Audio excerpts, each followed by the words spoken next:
Hello everybody! I hope you are good today because guess what guys?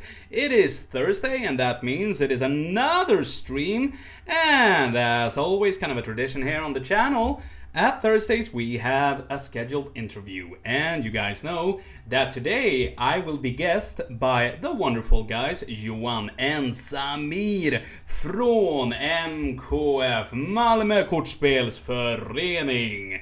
We will start the interview in about 5 minutes, so I'm gonna let you guys get in here. I hope that you also have prepared a lot of questions for these guys. I have got in some questions actually already, which is very nice. But don't be shy to ask away anything you want. These guys will be happy to answer. I can guarantee you that. And I hope that you are having a great day as well also. And tomorrow it's Friday and then the weekend starts. And guys, don't forget, this weekend Kortspelsföreningen in Västerås, Saturday and Sunday, the 24th to the 25th of January. And I will be there. I will be there teaching out Lorcana actually, which is very nice. So make sure to buy a ticket. Unfortunately, I don't think there is that many tickets left.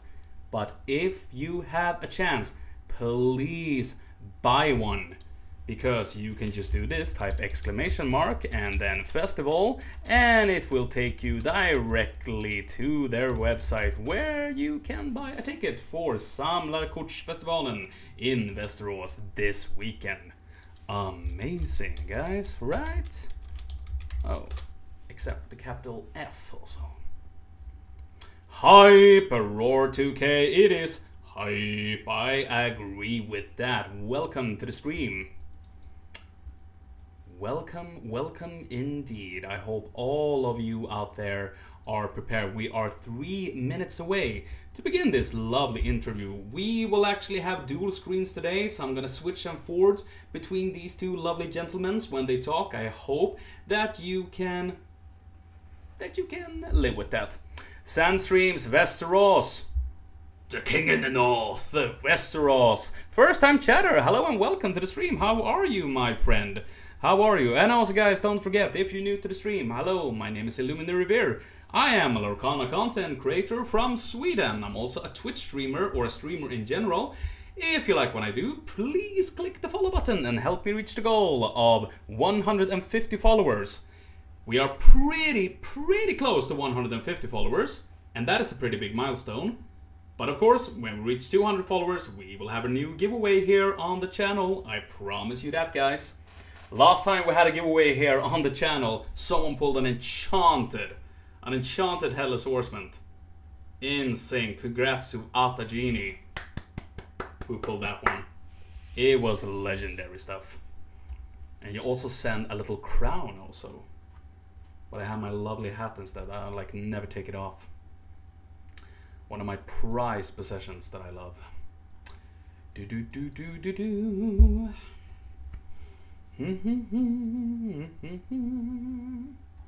We are almost 2 minutes away for the interview to start here, guys. So I hope you get some water, some snacks maybe, and you have your questions ready. I have a lot of questions prepared for these two gentlemen. I can guarantee you that. Also. And we're also gonna play some games later, as we always do in every one of these shows.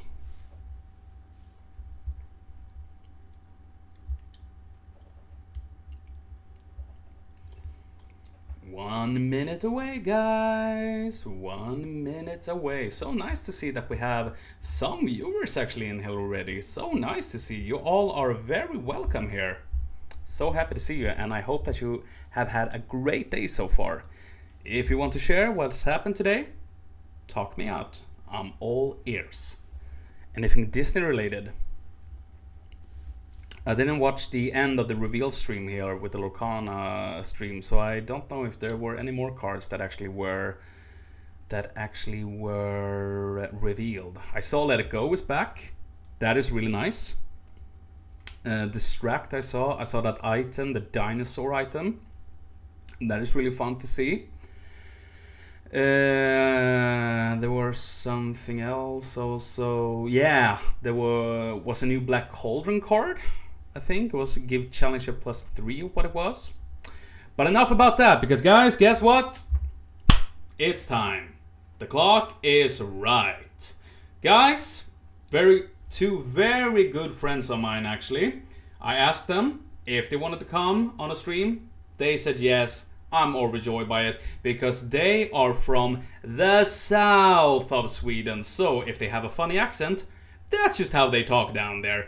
But nonetheless, these are two great human beings, two well-respected players in the Disney Swedish Lorcana community.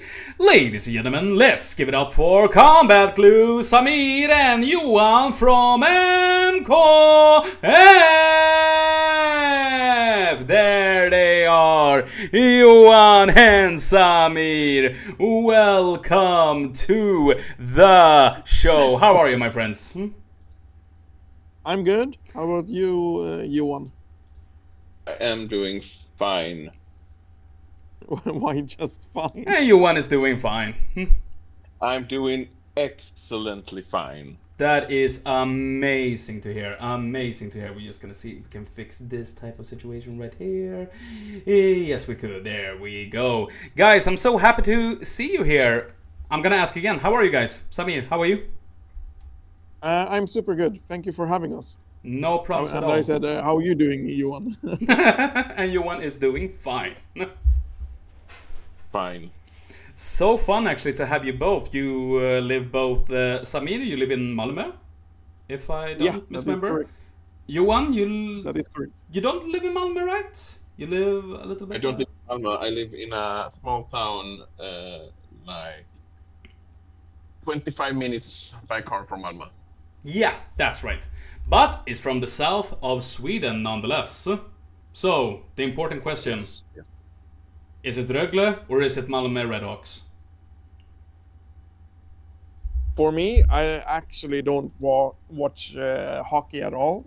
That's good. But I would say if I had to choose, I would choose Red Hawks because they isn't like the Chicago team in the NHL also called Red Hawks? Yeah, Blackhawks they're called. Blackhawks. Blackhawks. Chicago Blackhawks. So I use No, but I the used people to play- who like Rögle is from the northern part of Skåne. Yeah, that's right. But it's always a sensitive question when it comes to that. Which team is the best one? There's only one football team, and that's Malmö FF or Helsingborg. But since you're both close to Malmö, that's true too. But I guess Malmö FF, right? Isn't Trelleborg doing decent? Actually, No, I don't know. Really. Okay. Nope. But They didn't make so then. enough about sports. We're here, of course, to talk about TCG and gaming all in general. I have prepared a lot of questions here for you.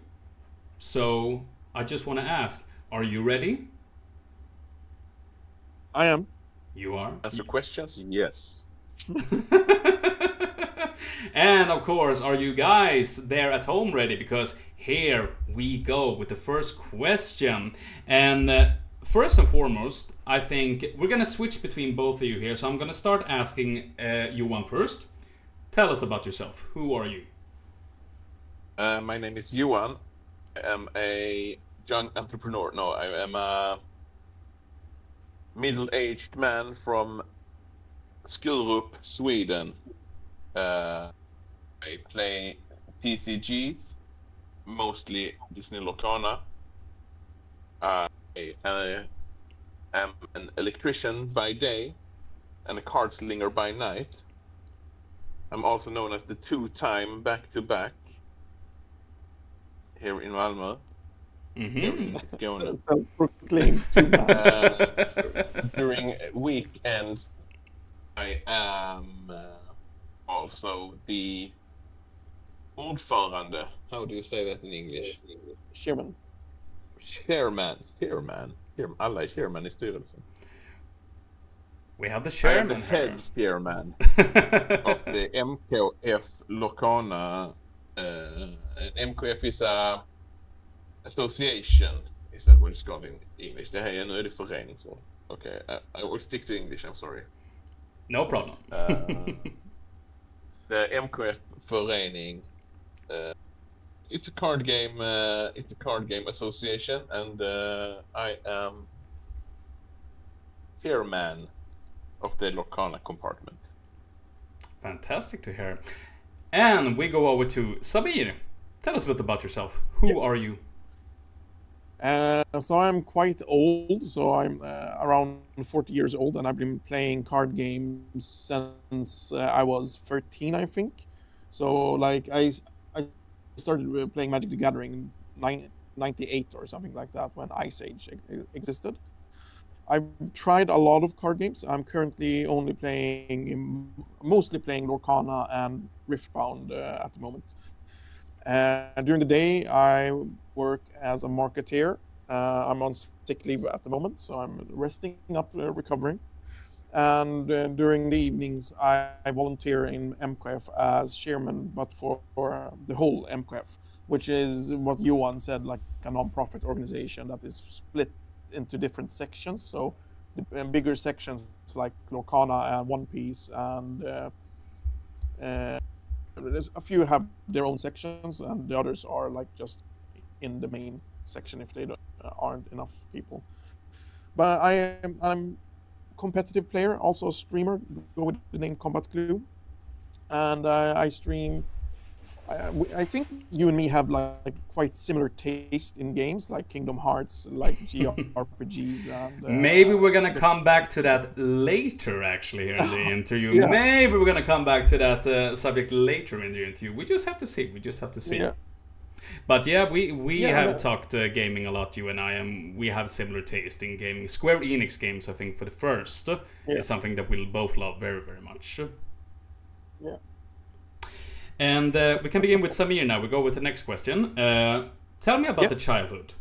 Tell me about gaming in TCG, because somewhere in the childhood it affects you, and it brings you, and it brings with you to when you're older also. So tell me where it started for you.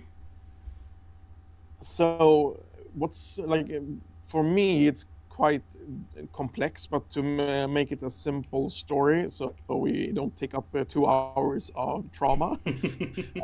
I have my background is my parents immigrated from Lebanon, which was in civil war, and I'm a second generation immigrant, which means I feel kind of off growing up in the 90s in a small Swedish town where I was one of the few like non-Swedish people. So I always culture felt and wrong, kind of like not couldn't find my place. And my brother with his friends, I have a older brother who's 7 years older, stumbled upon Sverok Association, a non-profit organization doing role-playing games and board games. And I wasn't allowed in, but when he hit gymnasium and started going to Lund from Staffanstorp, where we lived, I got to take his place. And within gaming, I kind of find a place where I felt I belonged, with people that were a bit more mature than the average people in my age at that time. I was like in middle school at that time.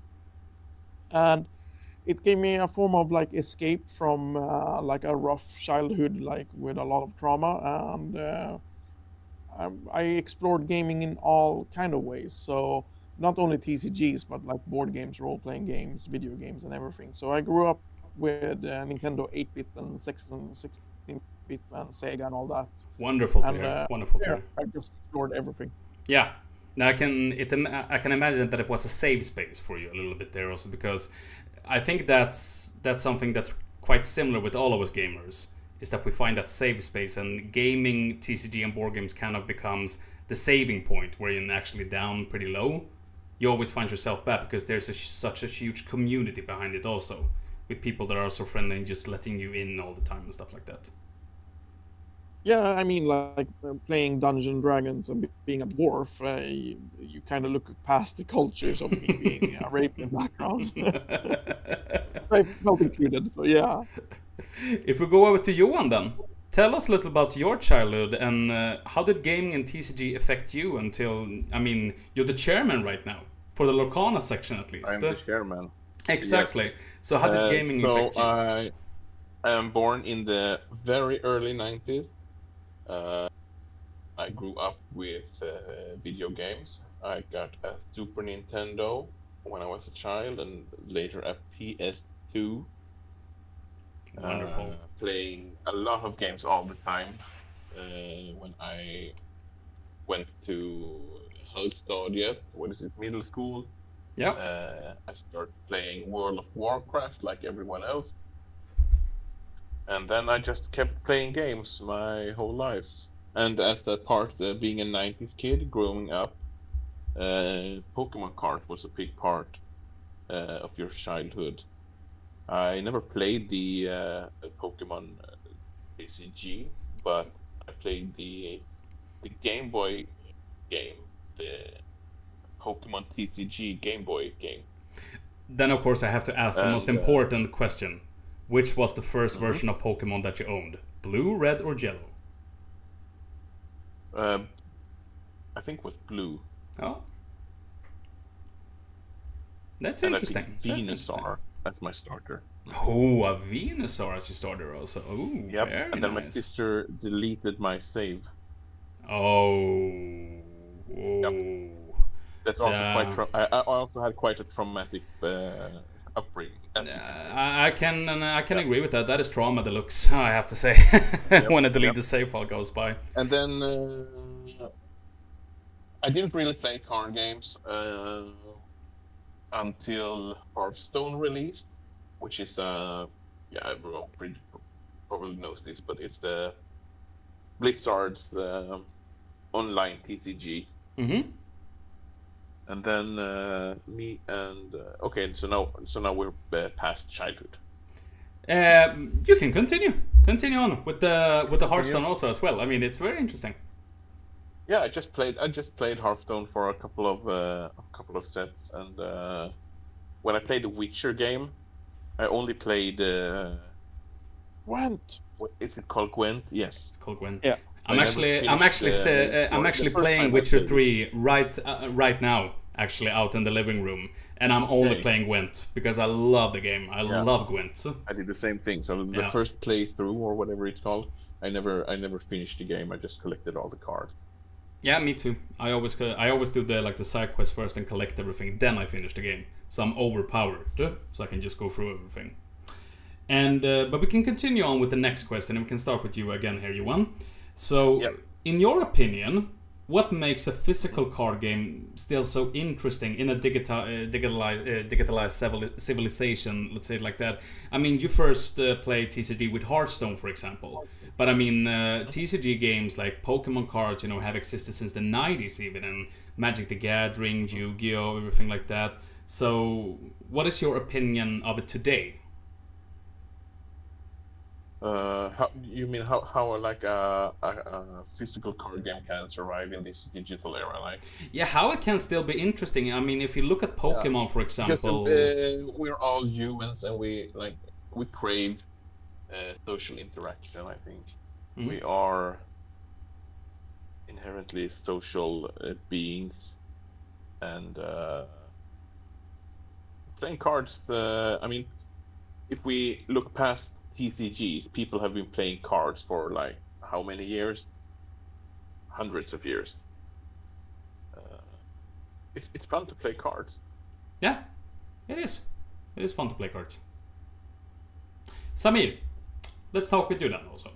So, what is your opinion about that? How can a physical card game in this digitalized civilization survive? How is it still so interesting that we crack open packs and we still think it's so fun?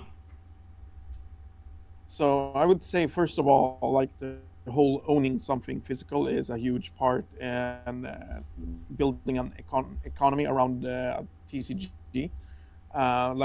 Sure, you can build a good trading system, like you have World of Warcraft and the auction house and stuff like that. But it's nothing like owning like a card physically that you have and can attach memories to and things like that.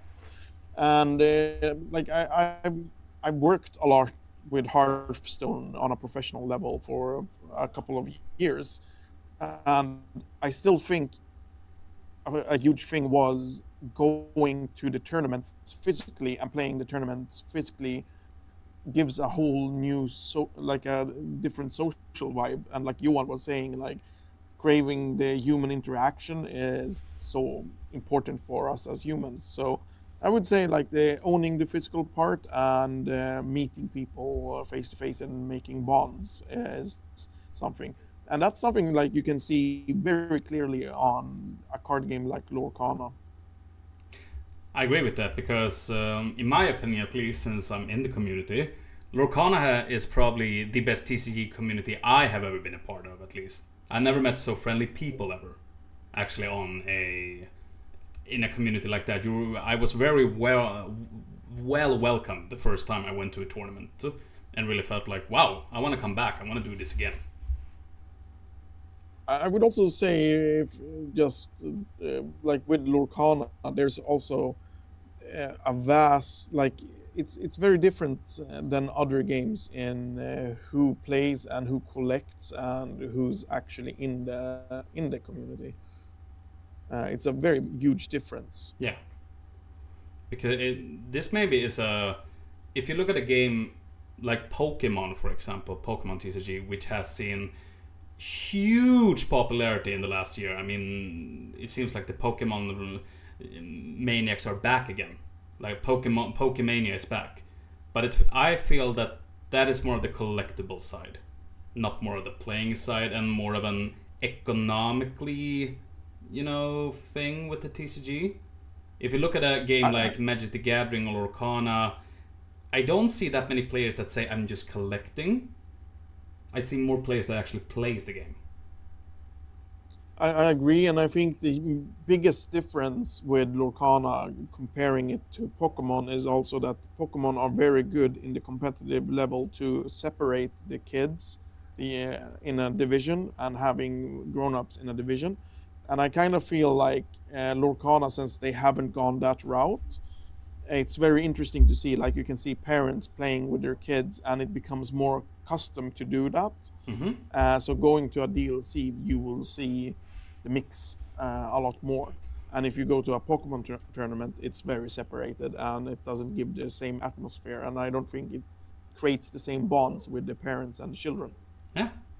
And because we have kids that have actually went pretty far in Lorcana tournaments. Actually, we have someone who beat DKP there also in a very big tournament, and that was huge. Beat the world champion just like that.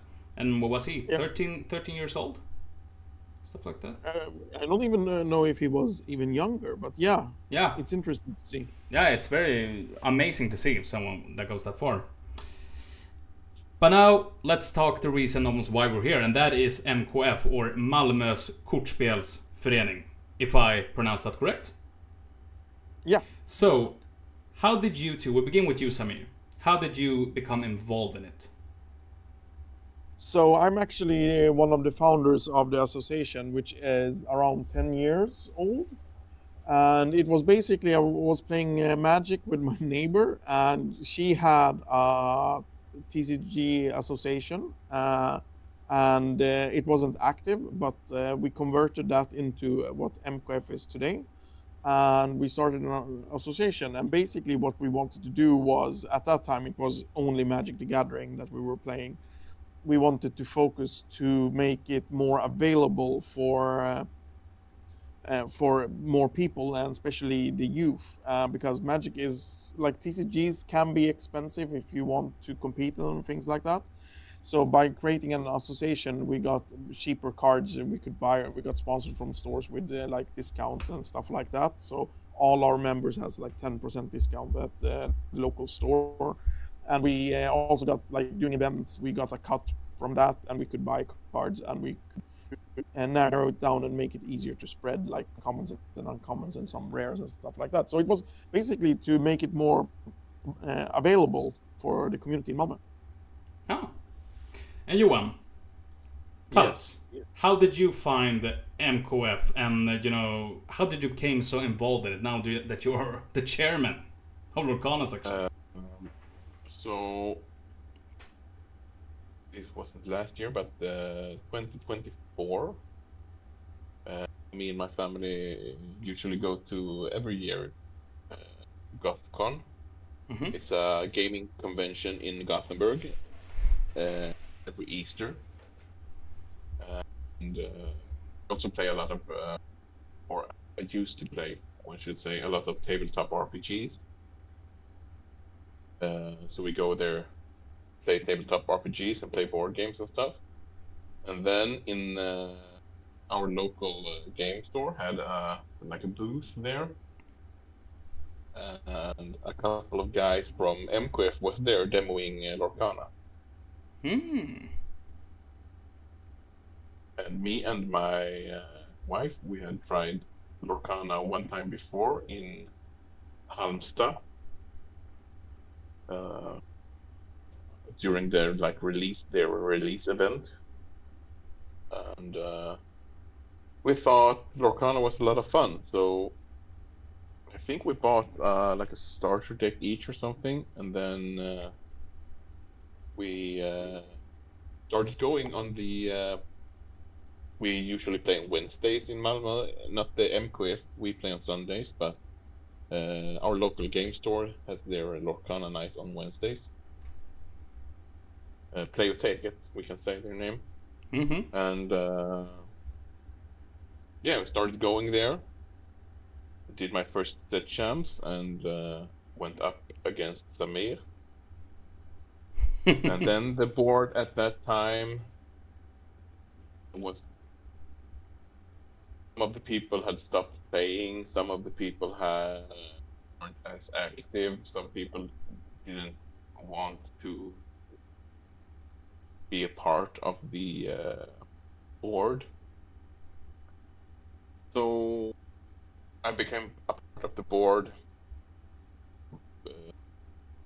I became, I don't know what to say more. I became a part of the board, and then the guy who was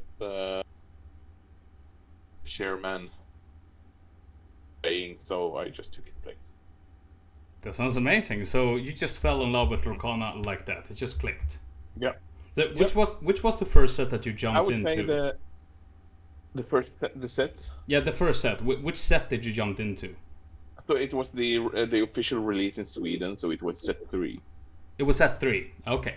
Yes, Into the Inklands. Into the Inklands. Yes. Yep. Because I actually also started in 2024, but I jumped in on Shimmering Skies. That was my first set that I actually jumped into. Set 6, right? Set 5 is Shimmering Skies. 6 okay. is Asteroid Sea. So that was actually my first. That was my first exposure to Lorcana when I bought that. Okay, so this was in the autumn then. Yeah, exactly. So it's like in August, late August, I think it was something like that. Yeah. So you can start, Johan. Tell us about a normal game night there. At MQF. What do you do? What can people do in general? So we can talk about our normal Sundays, and it's I would say 10 to 20 people coming in. We pay a small price of 20 crowns to be a part of the tournament, and we play 3 Swiss games. And that's pretty much it. But do you always have Swiss games every Sunday? Not every Sunday, because sometimes if it's a pre-release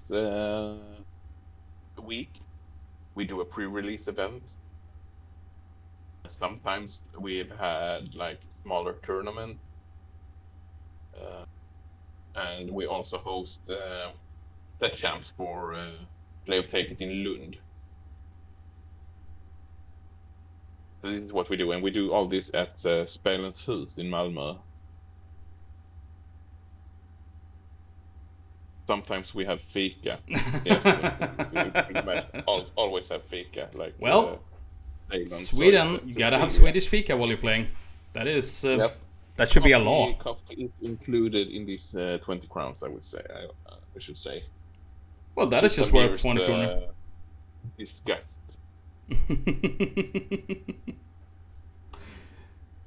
So let's go to Samir. Samir has been involved in Spencer a lot more than I have been, so he can answer these questions better than I can. Let's go to Samir then.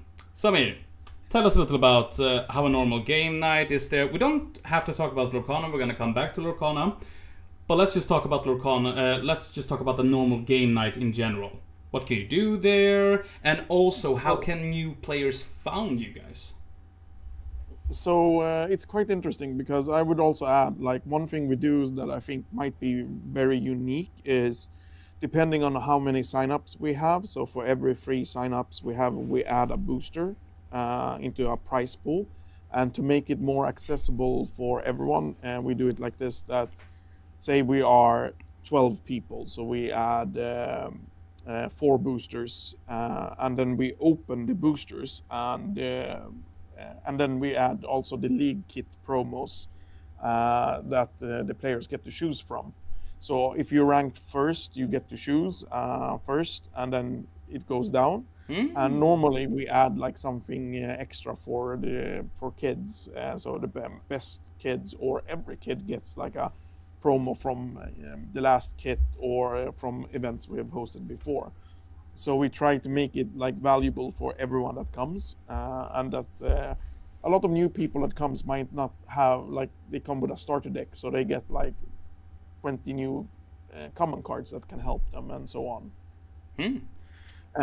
So, and also like what we normally do is we pinpoint and try to see, like, is there a problem for that we can solve by adding something from our side, and we try to do that. But how can people, so to say, find you guys then? Or how can they even be involved in MQF also? So we're lucky that Malmö City has a good system. So first of all, since we're registered in Malmö City as a non-profit organization, we get listed on activity sites that they have. So if you go in, like, it's something called Kul i Malmö, Fun in Malmö. It's a site where you can go in and check like what happens every day of the week in Malmö. And we're listed among that because we're part of that organization.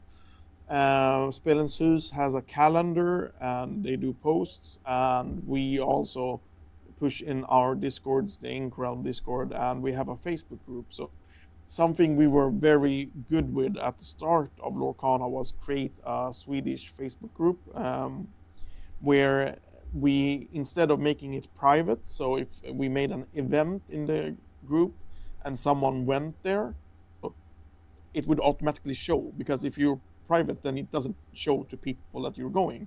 So by having that, a lot of parents started to see, like, that parent is going to this.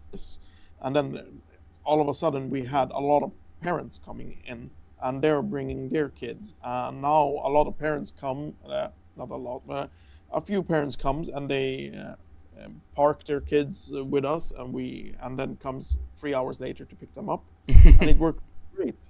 That is wonderful. So a lot of channels we're using. So, but then again, which games can you find there, like except for Lorcana? Oh, so a normal week at Spelens Hus, I'll run it through quite quickly. Monday is role-playing games with our Kortspelsförening. Tuesday is miniature games and war games with Malmö Figurspelsförening, like Warhammer and so on. Wednesdays is Malmö Brädspelsförening, which is board games. Thursdays is MQF with One Piece, Star Wars, and sometimes Riftbound. Fridays is MQF again, with Magic the Gathering Gentry, which is a cheaper format. The other Friday is also role-playing games with Rollspelssällskapet, where they have extra sessions. Saturdays is normal open day, but it gets booked for events, so set champs and similar events for other organizations. Yeah, like Malmö Brädspels Association normally does, like, once a month they do a family meetup in the venue.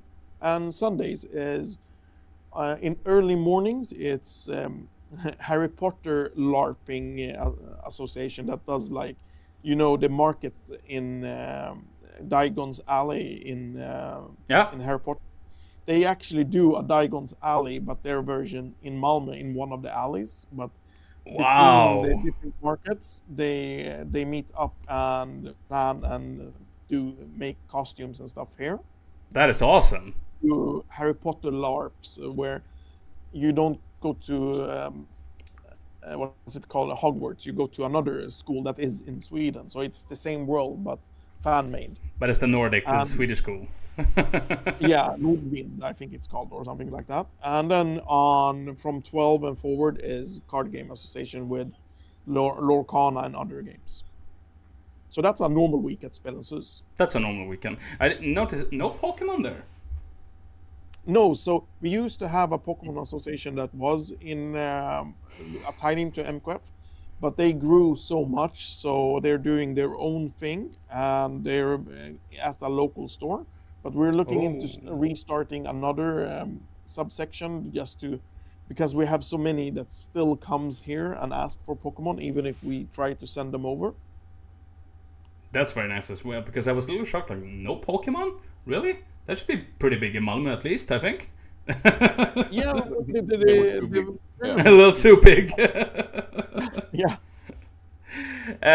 Papa Bamsunte, thank you so much for the follow. You will be in my heart. Remember that. We are still live here with the interview with MKF, Samir and Johan. And we are going to continue here. So, Samir, we can continue with you. What is the future for MKF? What are we going to see more in the future? Any upcoming events or tournaments that we can keep our eyes on? Stuff like that?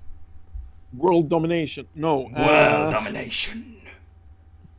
What we all think in the brain is what my mind goes to. No, but so one thing the main board is looking into is doing like a Malmö game week, but instead of all the games we have at Malmö Game Week, just card games. So that's one thing MKF as the main board is looking to do. Otherwise, we are working on a Discord server, which is a Nordic TCG server for not only one game, but all the different games.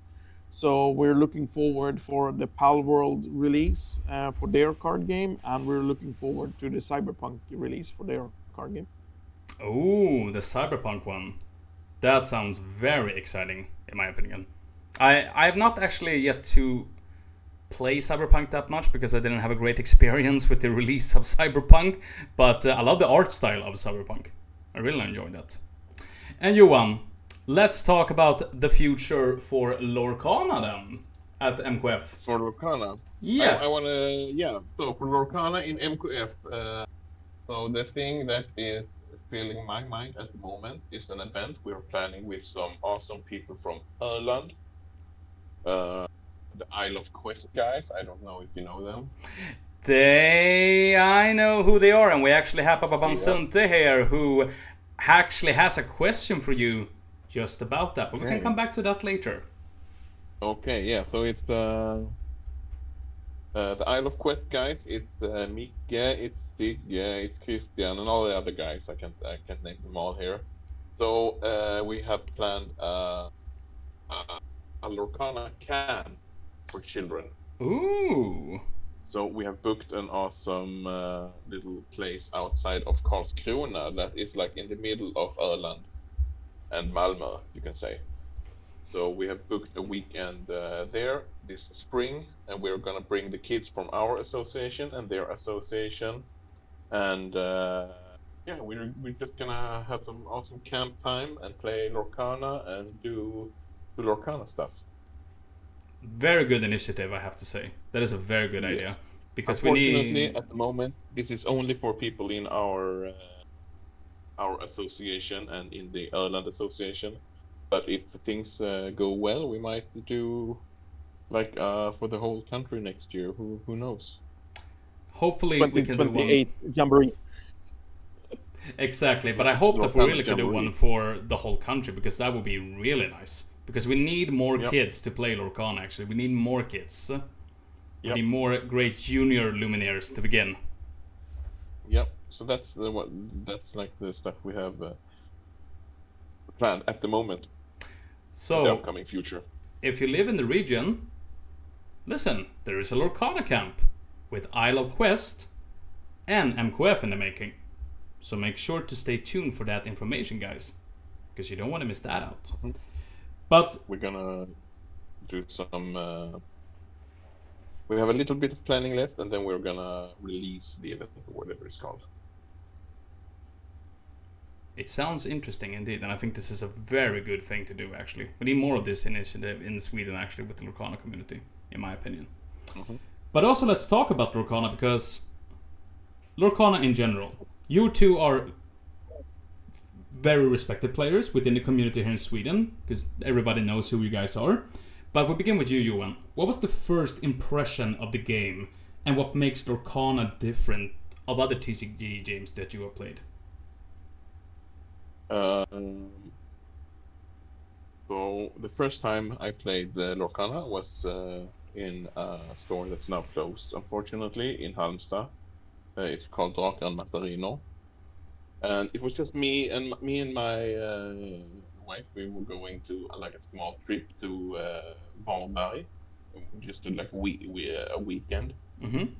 and we stopped in Halmstad to just take a walk through town on the way up, and we my wife's uncle lived in Halmstad for a while, and so he had told us about this store. So we went in there to just look and maybe play a board game or something, and they had like a Lorcana release event, and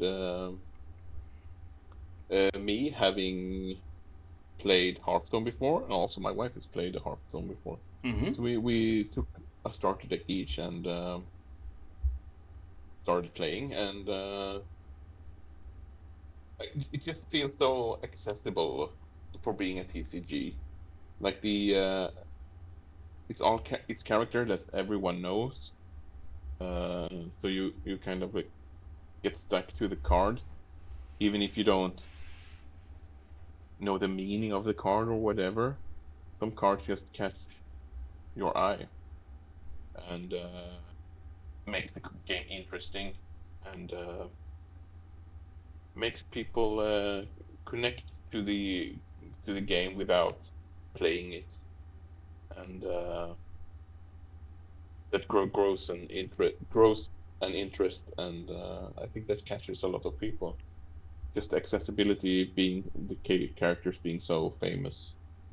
I mean, if you're picking up like a Magic deck, you don't know anything about the characters in the Magic deck if you haven't read like the Magic lore. But if you see Pongo and Mickey Mouse, everyone has a connection to these characters. But what was also like the Even if first you don't. impression of?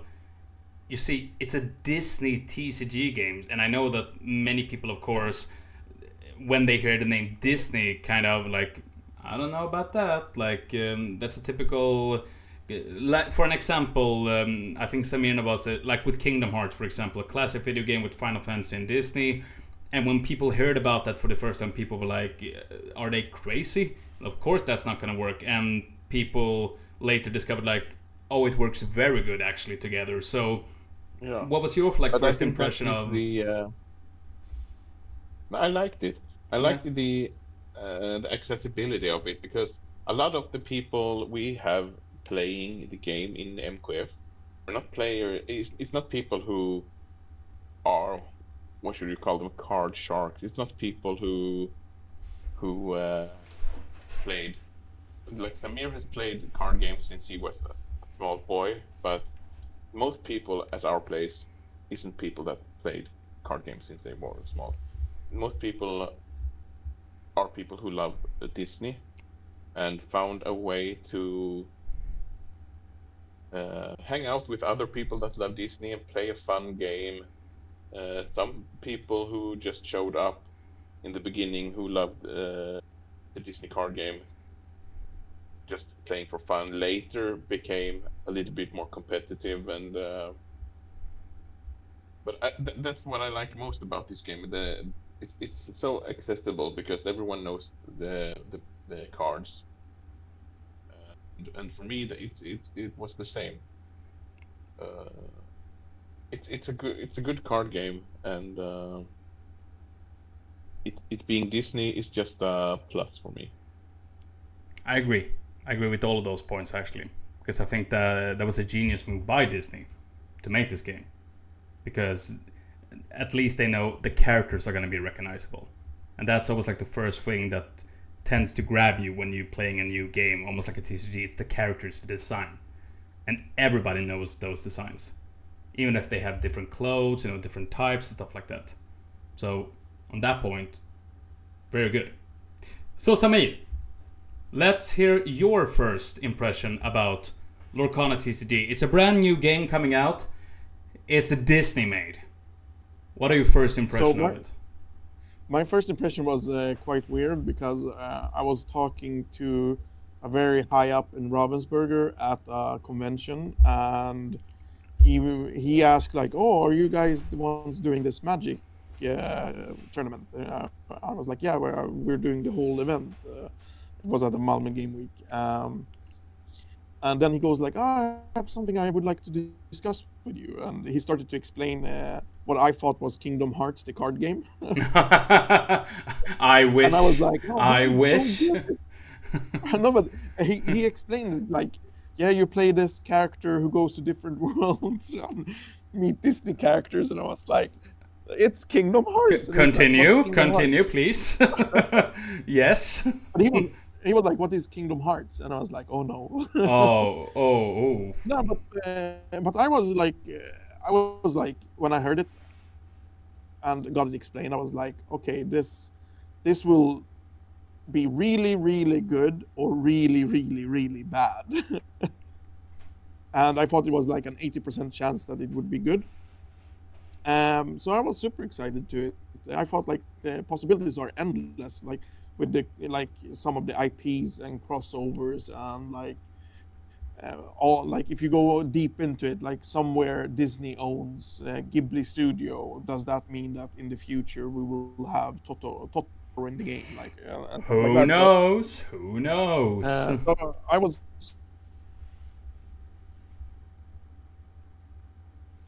A year later, I went to Gamescom, and on the way to Gamescom, I told the driver like, "Oh, stop in different cities to check the stores." And it was the release week of Lorcana, and after 4 different stores in 4 different smaller cities, we ended up hitting a store that said like that had like mountains of Lorcana in English, and said, I don't know what to do with it because everyone is buying it like crazy in German, but they don't want English. So I bought 4 cases that I brought back to Sweden, and sold for the same price. Good to members of MQF, and during that year, like we had a Christmas draft. So we actually had a first chapter Christmas draft before like any of the expansions came, and that was my first take of it, and it was super fun. And you didn't really find it was weird when it just came and you sat there with Disney cards like, this is a Disney TCG card game. Was it like you had expected it to be, or did you actually think, wow, this was actually totally different? It was totally different, but you have to take into account that I also I've played a lot of card games, and I played these heavy card games like Vampire: The Eternal Struggle that are like 5 people, where you have like a bigger deck and a lot more rotations of card, and Legends of the 5 Rings. So it was a bit more simple, like easier pace than I thought, which turned out to be good. But I do miss being able to play cards in the enemy's turn. But so it was a bit more easier, and I would say, like, thinking back now, I think it's better that it is the way it is, like it is now, than what I thought it would be. Mm-hmm. And so you were actually on the very first set, the first chapter. How do you feel like Lorcana has evolved? Like when Rise of the Floodborn came, or Into the Inklands, did you feel like they have found their shtick now? They like locations are coming into it also. There are lots of more new songs coming in. The Floodborns character came in. Bucky was there in the beginning, and then they nerfed him. Thank God they nerfed him.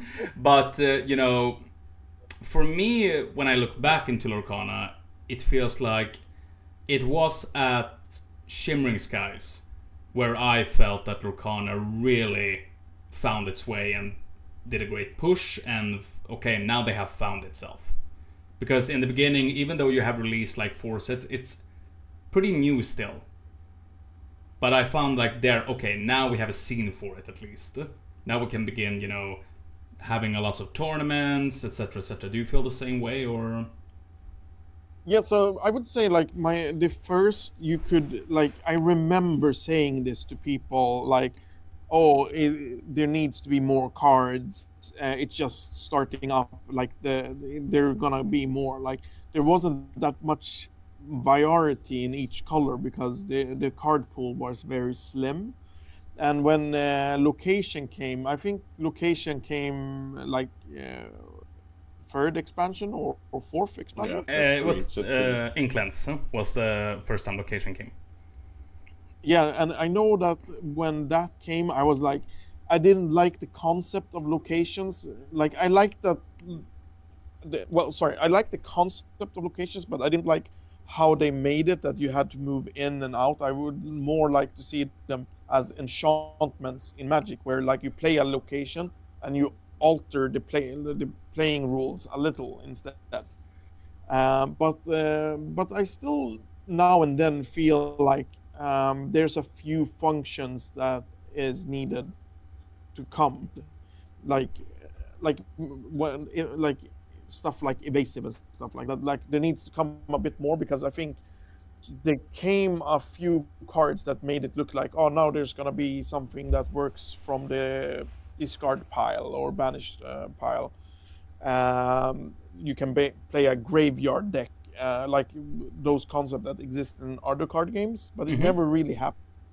I would say like the best example of it is, let me bring up a card that I actually have next to me. It's one of my favorite cards, but it never blew up. This little guy. Robin Hood, Sharpshooter. That was a early great card. Love that. Oh. There we have Johan as well. Let me see. We're gonna come back to the guys, so we're gonna answer these questions first here. Then I want you to show all of those beautiful cards that you have there also. So continue, Samir.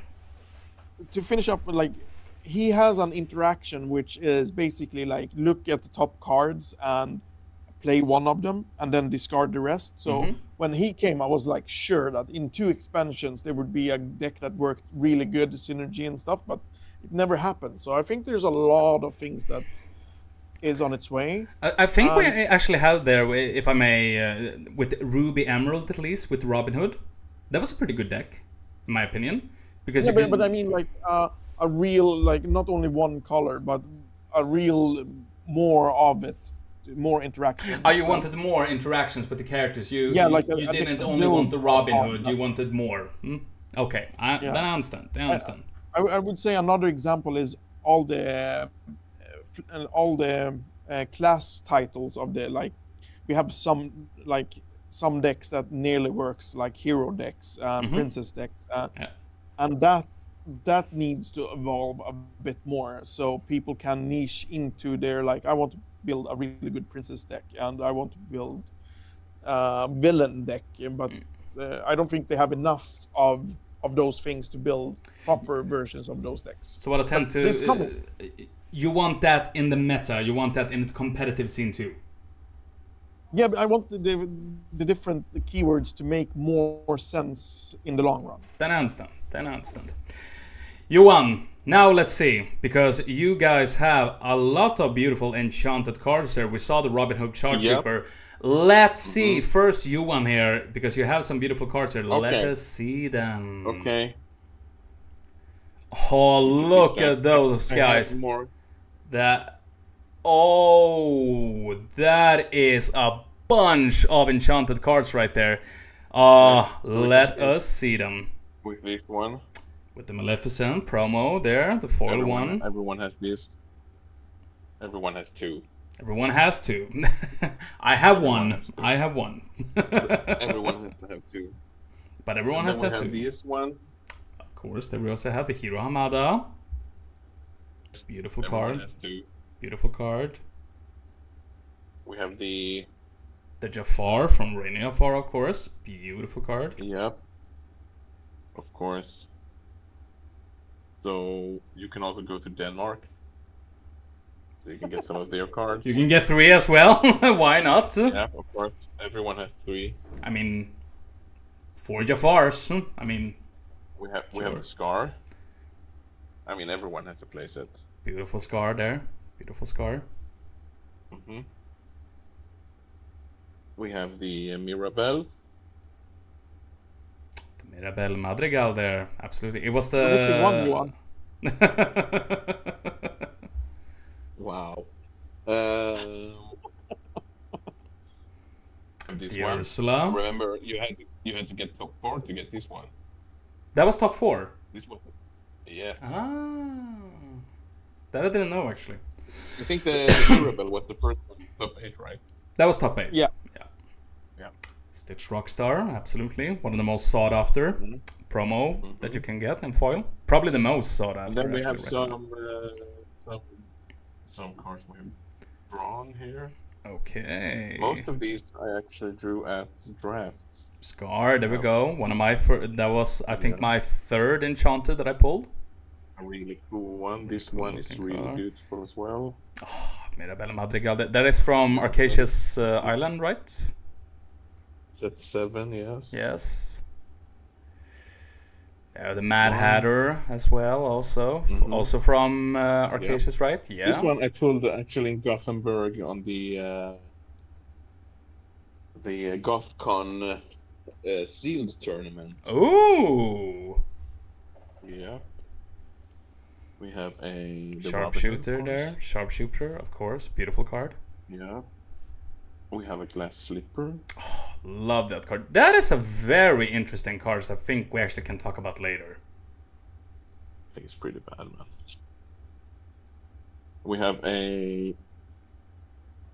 Here comes the location, Enchanted Surprise Lands. That's the one your stepdaughter won in a child tournament.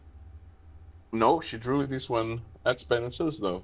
Okay. Because I know we had a few of those Enchanted as prizes for kids.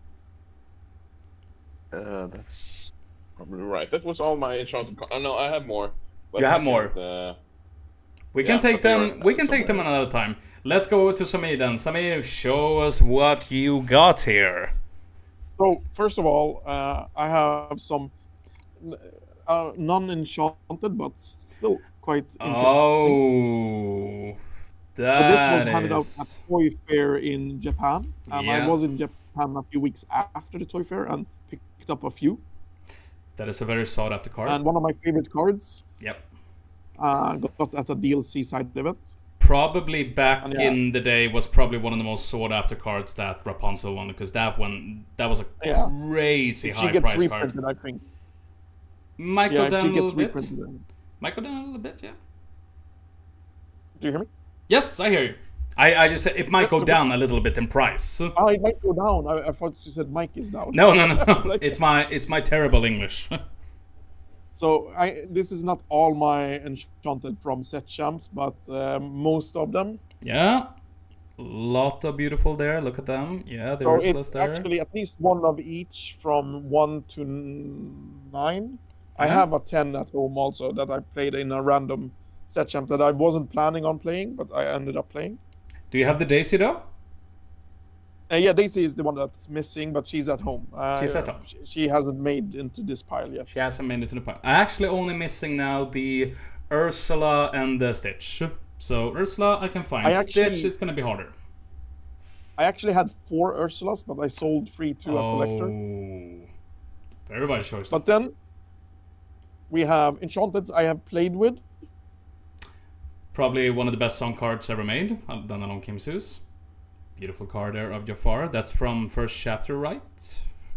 Or is it- Third. No, That's the Inklands. third. Yeah. There it's Inklands. Okay, so here's the more interesting then. It's the beautiful Cinderella there. 2 of them even. The Queen, beautiful card. Sharpshooter. Show me more. Amazing good card.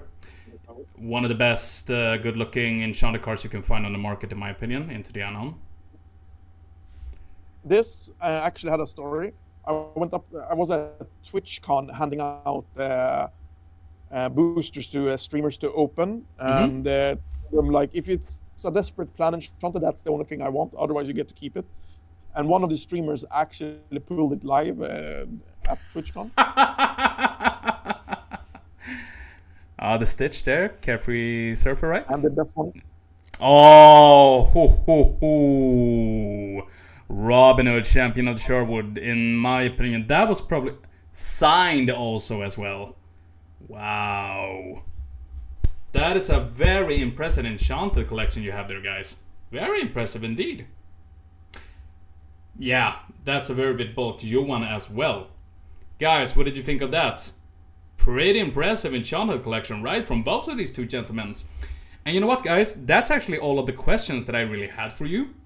But now, let's go over to some funny games. Are you ready for this? I think we actually can start with Johan on this one. These are 10 quick questions. So you ready? I'm ready. Most underrated card in Lorcana. Most underrated card. Wow, I think probably at the moment it's Headless Horseman. Yep. It's a really good card. Yeah, you can explain more if you want to, like why it makes it so underrated. I don't think it sees enough play. Okay. I think the red-purple deck is better than people think it is. Most of that is the Headless Horseman and the Mona combo. Dropping a Headless Horseman on 5, removing a genie or something, and then dropping down a Demona, and then your 1-drops can trade into pretty much anything. Okay. Yeah, I like that idea. I think the Headless Horseman is actually up there at least with one of the most underrated cards right now. It's a very good effective card in my opinion. So, Samir, the same question to you. The most underrated card in Lorcana right now. Just the first one that tip of your tongue. The first one that pops up is actually the new one that was spoiled yesterday by our Finnish content creator. Yes. I think I saw people write on the different Facebook groups like, is this worth playing? The item that costs 3 is uninkable, that gives 1 power, and it had another effect also. But I think that's like, when you see it, it feels very underrated, but it feels super strong when you think about it. That it's an item that Unlinkable though. Yeah, but still, it's an item that gives 1 to everything. See, he's thinking it's underrated, but I think you can dodge so much and you can do so much value trades with it. Yeah. Yep. Lumiere is a really good card as well. Lumiere is good, but imagine having an Lumiere that you can't kill.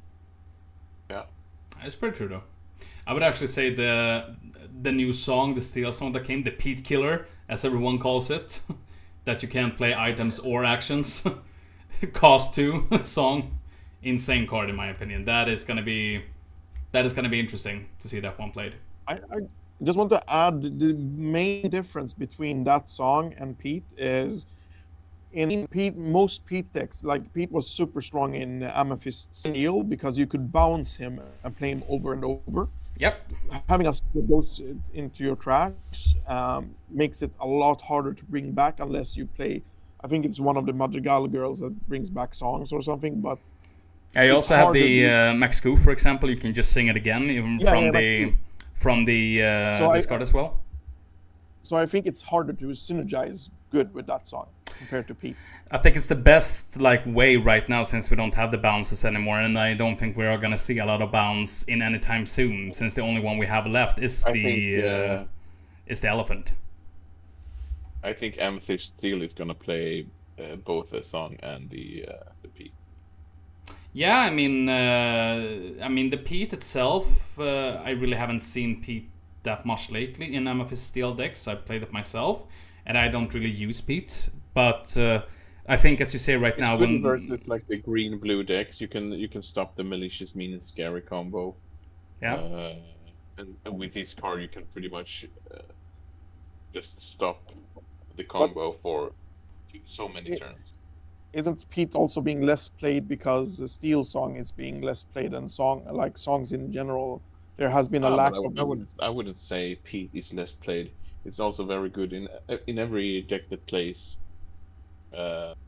Strength of Raging Fire. A Pete on 3 to block. Let's say you're going second, and your opponent plays a 3-drop. Then you can then play your Pete to stop their strength and kind of make their strategy invalid or something. Pete is strong, and with this song as well, you can just stop your opponent from playing strength at all. I still feel like he's a valid card. I just meant before it was so obvious because there was so much more to stop. It's you have less things to stop now, and that might be why you have seen him a bit less. Sure. Let's go over to the second question. We begin with you now, Samir. Fallout or Elder Scrolls? Fallout. Fallout? Why?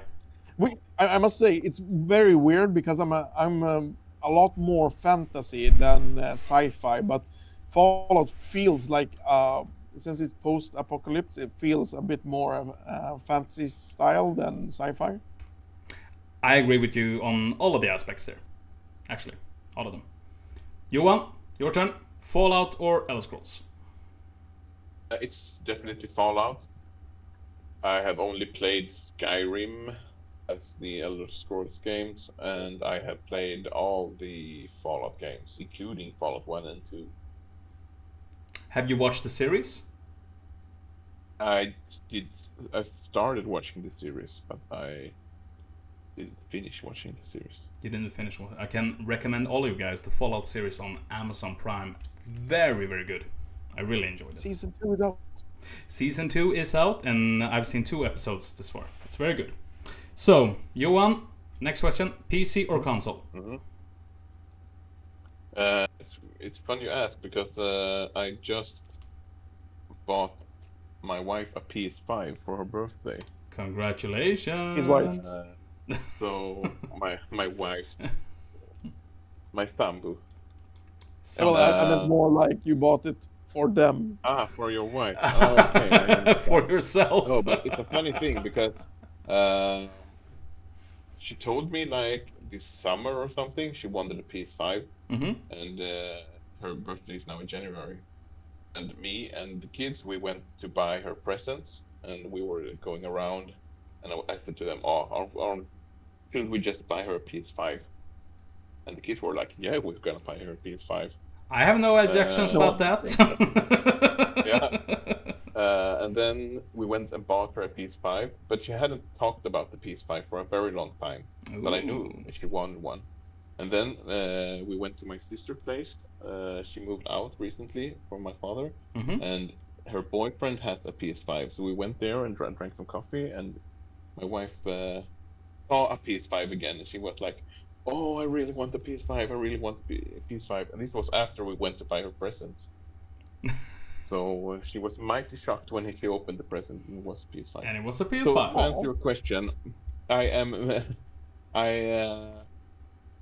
I've always been a PC guy, but at the moment I'm playing on console. Yeah. Great question. Samir? What game did you buy her?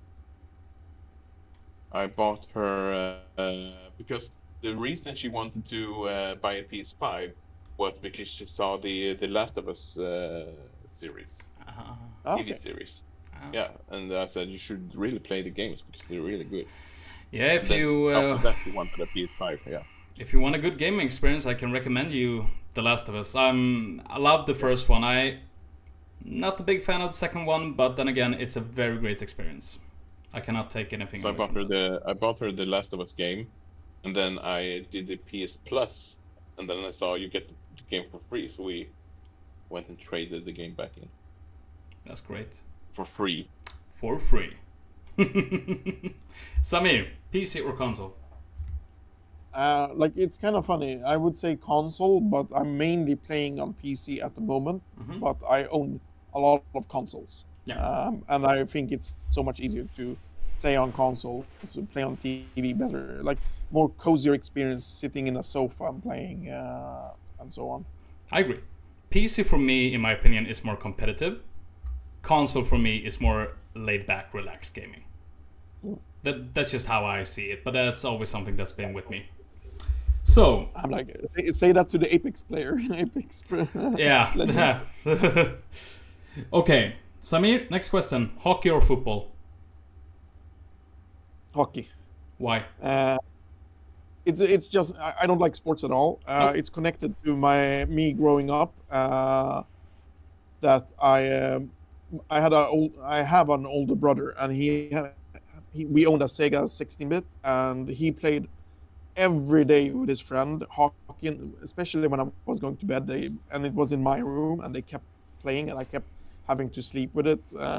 Even if I hate it, it becomes like it's a like core memory for me. Yeah. Like I grew up playing Sonic and NHL on a Mega Drive is awesome to play. I mean, the NHL games are amazing. Yeah, and Blades of Steel was fun also. Blades of Steel are amazing. This is an amazing game too. So, Johan. And the 8-bit ice hockey game with the slim, medium, and fat guy. Oh yeah, that one. Oh, that was such a great game also. And the 8-bit had some very good sports games actually that were very funny. Like Tecmo Ball and everything like that. The hockey games were also pretty good. Tecmo Ball is a good reason to say football though. Yeah, that's time. So, Johan, football or hockey? I would say ice hockey, yeah. Yep. I don't watch sports at all, but ice hockey, if I have to watch sports, I'd rather watch ice hockey because it's a little bit more faster paced. Okay. So, Johan, next question is for you here. The best video game right now on the market? Wow. I haven't played a lot of video games the last years, so I couldn't really tell you, but I can tell you that at the moment I am playing Death Stranding, and man, I love that game. Yep. It's a cool game. Very cool game indeed. Very different. Yep. Yeah. I must tell you the phone call we had. Like, I saw a scene from Death Stranding 2. I won't spoil it, but that scene made me like want to understand why the fudge is happening. Yeah. So I went to YouTube to check like a lore video for Death Stranding 1.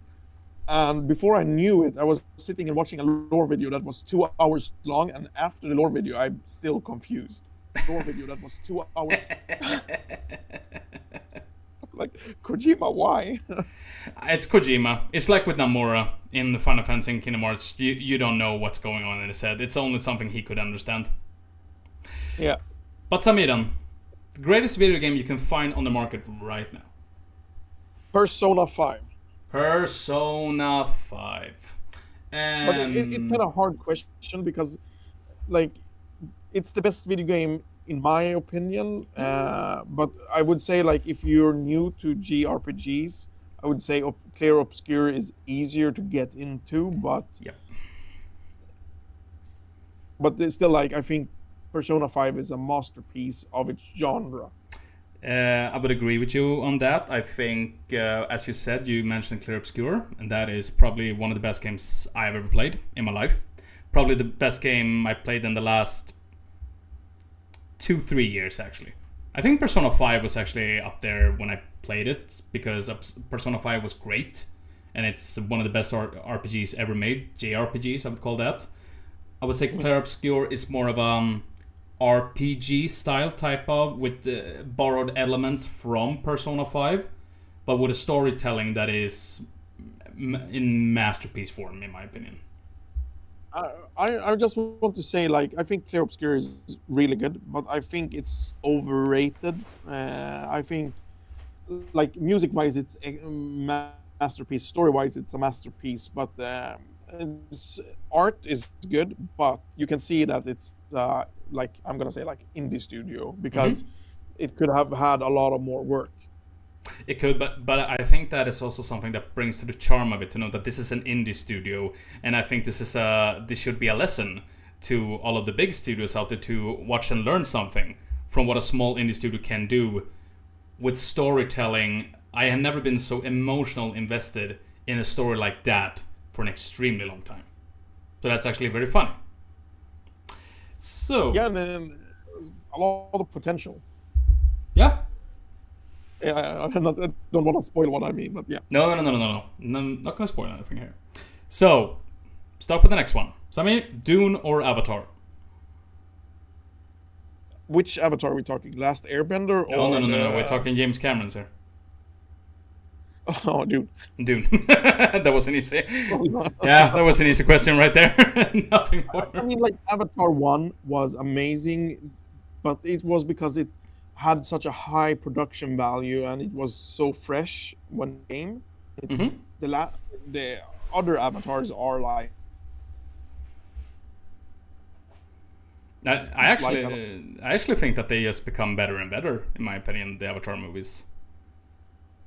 I can say I saw it with a friend, and she basically called every part of it. It's so, like, stereotypical, the whole thing. I would say, like, don't take this the wrong way, and Disney lovers and everything. Avatar for me feels like Pocahontas, but in space. Yeah, but it is. It is the story of Pocahontas. The first one is, and I think that was something that pulled off a little bit of people when you did that. So I don't feel that's wrong with that, but I think that they evolved because, as I said, the first movie was very simple. The second one and third one was a little bit more, deep, in my opinion. So that interests me more when the story takes turns and so etc. When it's kind of complicated, in my opinion. So, Johan, we can ask you the same thing: Dune or Avatar? I haven't seen any of them. Haven't seen any of them. No. What is movies? What is movies? Then we leave that check for Johan. Okay. You need to see Dune, though. Dune is a very good movie. What? Very good movie. You should see the Dune movies. Very good movies. He froze. He froze. Okay, Johan. Next question. Commentate or judge at a TCG event? Comment or judge? I want to play. You have to commentate or judge. Then I would comment. Commentate.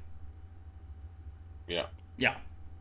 There's something that you just love to explain the game, or is it something else? Why no judge? No, I told you I want to play the game, but judging just seems boring to me. Okay. Then just solving situations. Then I'd rather watch the games and talk about the games with someone funny like you. Samir, judge or comment? I would also say comment, because I would get, like, I get bored judging because there's so few judge calls, mostly in Lorcana, because most people understand the game very, very good, and there aren't that complicated interactions like there is in other games. So I would definitely get bored. So commentate more. Comment. Yeah. Okay, next one. I think this is a pretty easy one for you, at least, to answer, Samir. Pokemon or Riftbound? Riftbound. Riftbound. Yeah, I can not imagine how that answer could end up there.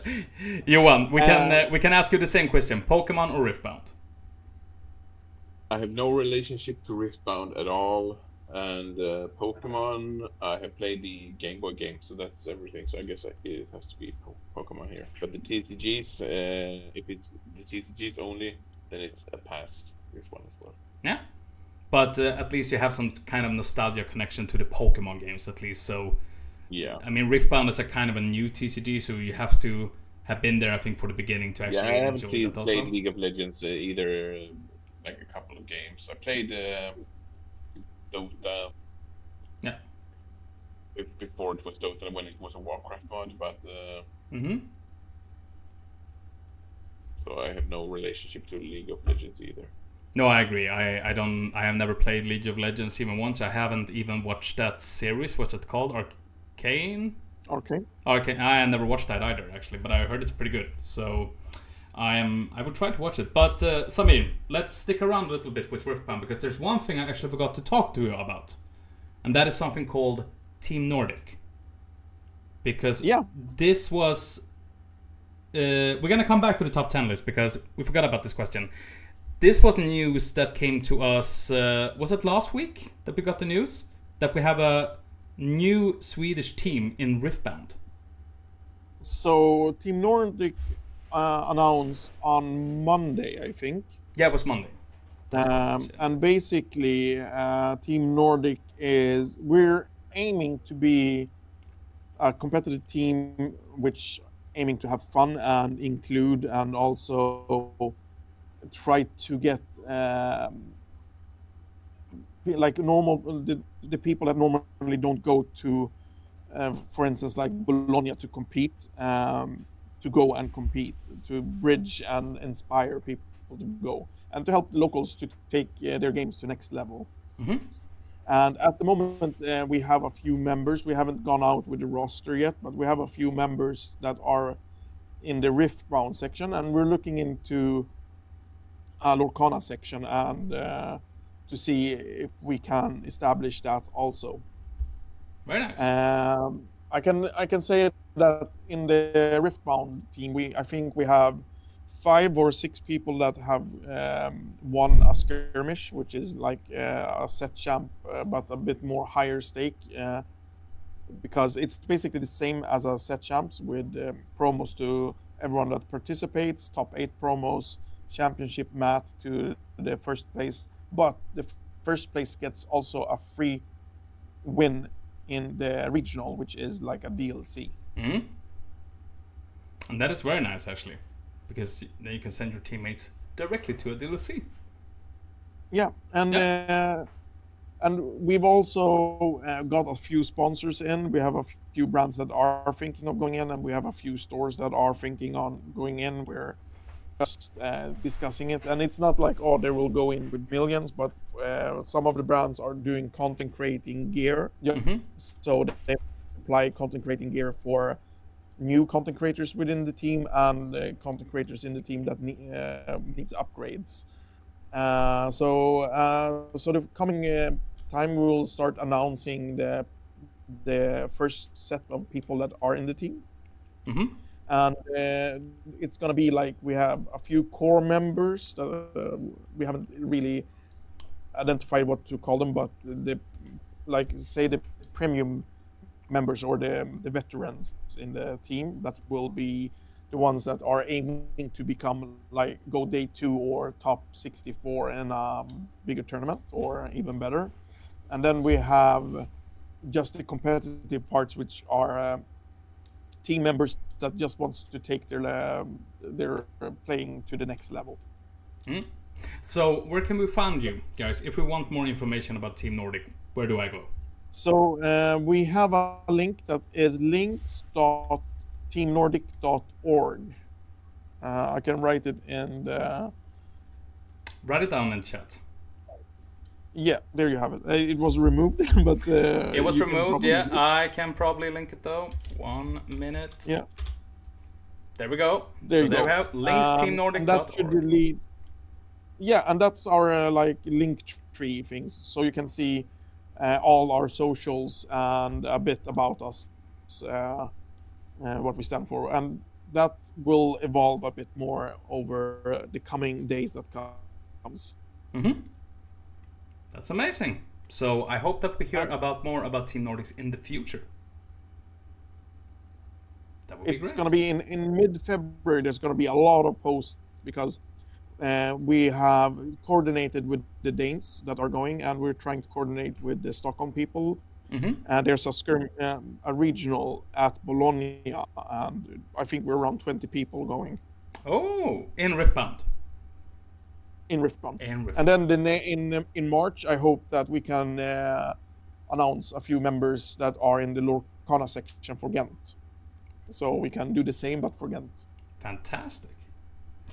Let's continue with the top 10 there. So there was a little bit information about a new team called Team Nordic, ladies and gentlemen. And remember to click the link at linksteamnordic.org to get more information about that. And also on social media, so I can recommend Instagram is a very good one if you want more information about that. So, next question here, number 9. Samir, favorite food to eat before tournament? Like the same day or like the day before? Favorite food to eat before the tournament? So during tournaments, I play a lot of aggro style, so I have a lot of snack breaks. So I normally have protein bars, nuts, and stuff like that. So that's the food I tend to eat because at the last, I was at a skirmish on a Friday, and we went I went undefeated in the Swiss, and then I ate like a sausage, like a pulse. We were in Denmark. I ate like a sausage, and I ate like a pizza slice, and I went into a food coma. So I just I asked for draws because I couldn't focus, and people wanted to draw because they feared my deck. So I went into the top 8 as first place, even if I drew. And then I lost the first match in top 8 because I was so I couldn't concentrate. That's what you get for eating pulsa or pizza. Yeah, the day after I stuck to protein bars and I went first place. Fantastic. Johan, your turn. Favorite food to eat before a tournament? Before a tournament, I would say, so this is breakfast. So I would say I would probably buy some chicken. Okay. Or maybe like leftovers from the day before. Taco. Oh, that's a nice one. A little spicy to begin the day with the tournament. Yeah. Yep. Some filling food. And so you want to fill up with energy. Filled up with energy, not hungry, and then you can fill up with fruits and stuff during the day, vegetables. That's great. Is it important to think about what you? Cucumber. Is it important to think about what you're eating when you play in the tournament you won? Probably. Yeah. I mean, we're high-performing athletes, aren't we? Yeah, I think we are. I mean, come on, just look at us. Look at us. Okay. No, I think it's important because you don't want to get a headache or something. No, and that is something that is quite common when you play TCG games all game. You get a headache. It's warm. Yeah. You have to drink a lot of water. You're thinking all day. You know. Yeah, overdosing on caffeine. Yeah, and of course you have to keep those emotions in check also. Not to get that angry, you know, let the emotions take over yourself. Don't show fear, don't show sadness, don't show nothing. Don't let them get that hand, boy. Keep a straight face with a stomach full of chicken. That's how you play it. Good, my man. So, Johan, the last question here. Collect cards or play cards? Play cards, of course. Yeah. I'm not too much into collecting cards if I'm not gonna play them. Yeah. And Samir, you get the same question. Collect cards or play the cards? Hear me out. Play cards, but blinging your deck. Yeah, I can. Yeah, I can. I can understand that. I mean, I used to play with 4 enchanted Jafars in my Jafar deck. That's pretty cool. That's pretty cool. I mean, do you get intimidated when someone plays an enchanted card, even though it's the same card? If they play fully pimped out deck and you know they're a good player, Yeah, then it might be a little bit intimidating. A little bit. But let's say they're playing out an enchanted Dumbo. Just because. You get intimidated by it? Because some players do. Some people get intimidated by enchanted because they think like, oh, this is a serious player. Not for me. Like I get intimidated if they have a team jersey and look professional, but them playing with a pimp deck normally doesn't affect. Yeah. How about you, Johan?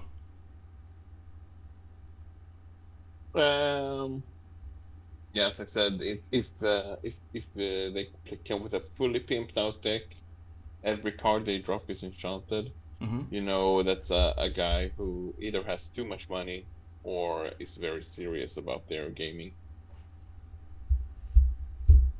Which is understandable.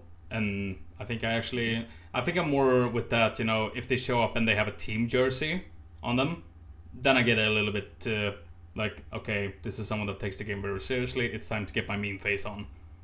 But if it's someone who just plays the enchanted cards in there, I'm like, okay, nice for you. You got some bling in your deck. And that was the 10 quick questions. But now let's go into the next game. This is a ban card game. So I'm gonna give you a card. If it's a ban, then let's put it on the ban list. If it's not, then let it go. It can just go out there. So I'm gonna give you it at once, and then you can say ban or no ban. Yes, Hades Infernal Schemer. No, let's keep this unbanned. Unbanned? Samir? Unbanned because I think it's important to have denials in a game. Okay. Dumbo, Ninth Wonder of the Universe. Is that the evasive draw card? Yep. I think that should be a ban. That should be a ban. Why? Like Johan shakes his head there, I can say. He says no. But let's hear Samir explain here now. It's a ban for Samir. I think when one card can define a whole deck, it felt like at that era, like there was so many playing just that deck because of that card. Yeah, it was for one set. I mean, with Fable, I mean, it was, what was it, 8% played Blurple? Because of that card. Yeah, but it was because of the rotation. I mean, you see, of course, a lot of purple decks are still playing the card, but it's not as strong as it was.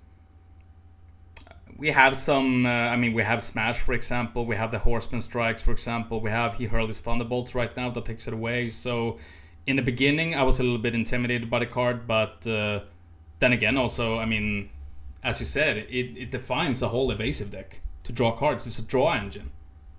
Probably the best one that Amethyst has right now. Yeah, I think it's fine. but yeah, I still say like if we had to choose a few cards to get banned, like that's one of the cards I would look at. Okay, so we put it on the semi-ban ban list there. Let's go over to the next one, and that is Elsa the Fifth Spirit. Unbanned. Unbanned. Yeah, unbanned, but if it's a really good card. It's a really good card, and it's a card that is needed to disrupt the control decks. Yeah. Without Yeah, that, there's so many control decks that, like, so many decks that could, like, we needed something that taps and can attack to disrupt. Yeah. So, no ban there. That's okay. Huh? No ban. Let's go over to probably the most powerful card in the whole game. Tipo, Growing Sun. I missed I think the Sail is finals. better. You missed the finals? No, I missed the finals where the meme, like, you don't want to draw Tipo unless you win, you're in the finals to win the game. Yep, 2 Tipos win the game. I didn't so, see but finals either because we were playing set champs at the yeah, but I would say unbanned. unbanned. Yeah, if you're There's gonna so many- ban one of the ramp cards in Lorcana, it has to be Sail because a ramp card you should be punished for drawing it late game, but drawing a sail late game doesn't punish you because at that point you have so much ink, so you can just cycle the card. Mm-hmm. Yeah, but just one step ahead. It's like the similar card, but just worse. One jump ahead. Yeah, one jump ahead. Yeah. Because The with one the jump whole ahead thing, is a lot worse because it isn't inkable. Sail is inkable. It draws you a card. yeah, but it's Sail is I think overpowered. I think the whole thing is what you're saying. Like the whole, it lets you draw a card. So if you draw it late game, you don't get punished. Any other ramp, you sort of get punished, except for like Cinderella, but you don't get like sure you get you get to ramp late game, but you get a kind of weak body on the board that can do stuff if you play other prints. But she's also a 4-drop. I mean, like for the turn 2 ramps, Sail is by far the most.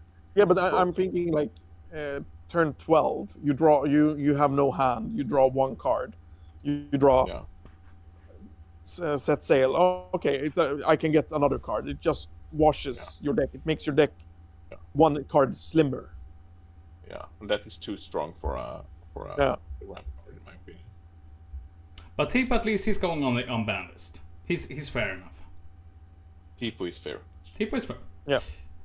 Daisy Donald State. I think the aggro deck needs more help. So I mean, a lot of people that plays Daisy doesn't know.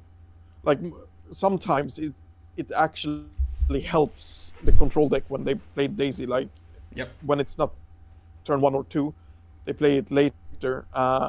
It actually helps them get more dudes out. So I would say I think Daisy is a very balanced card now.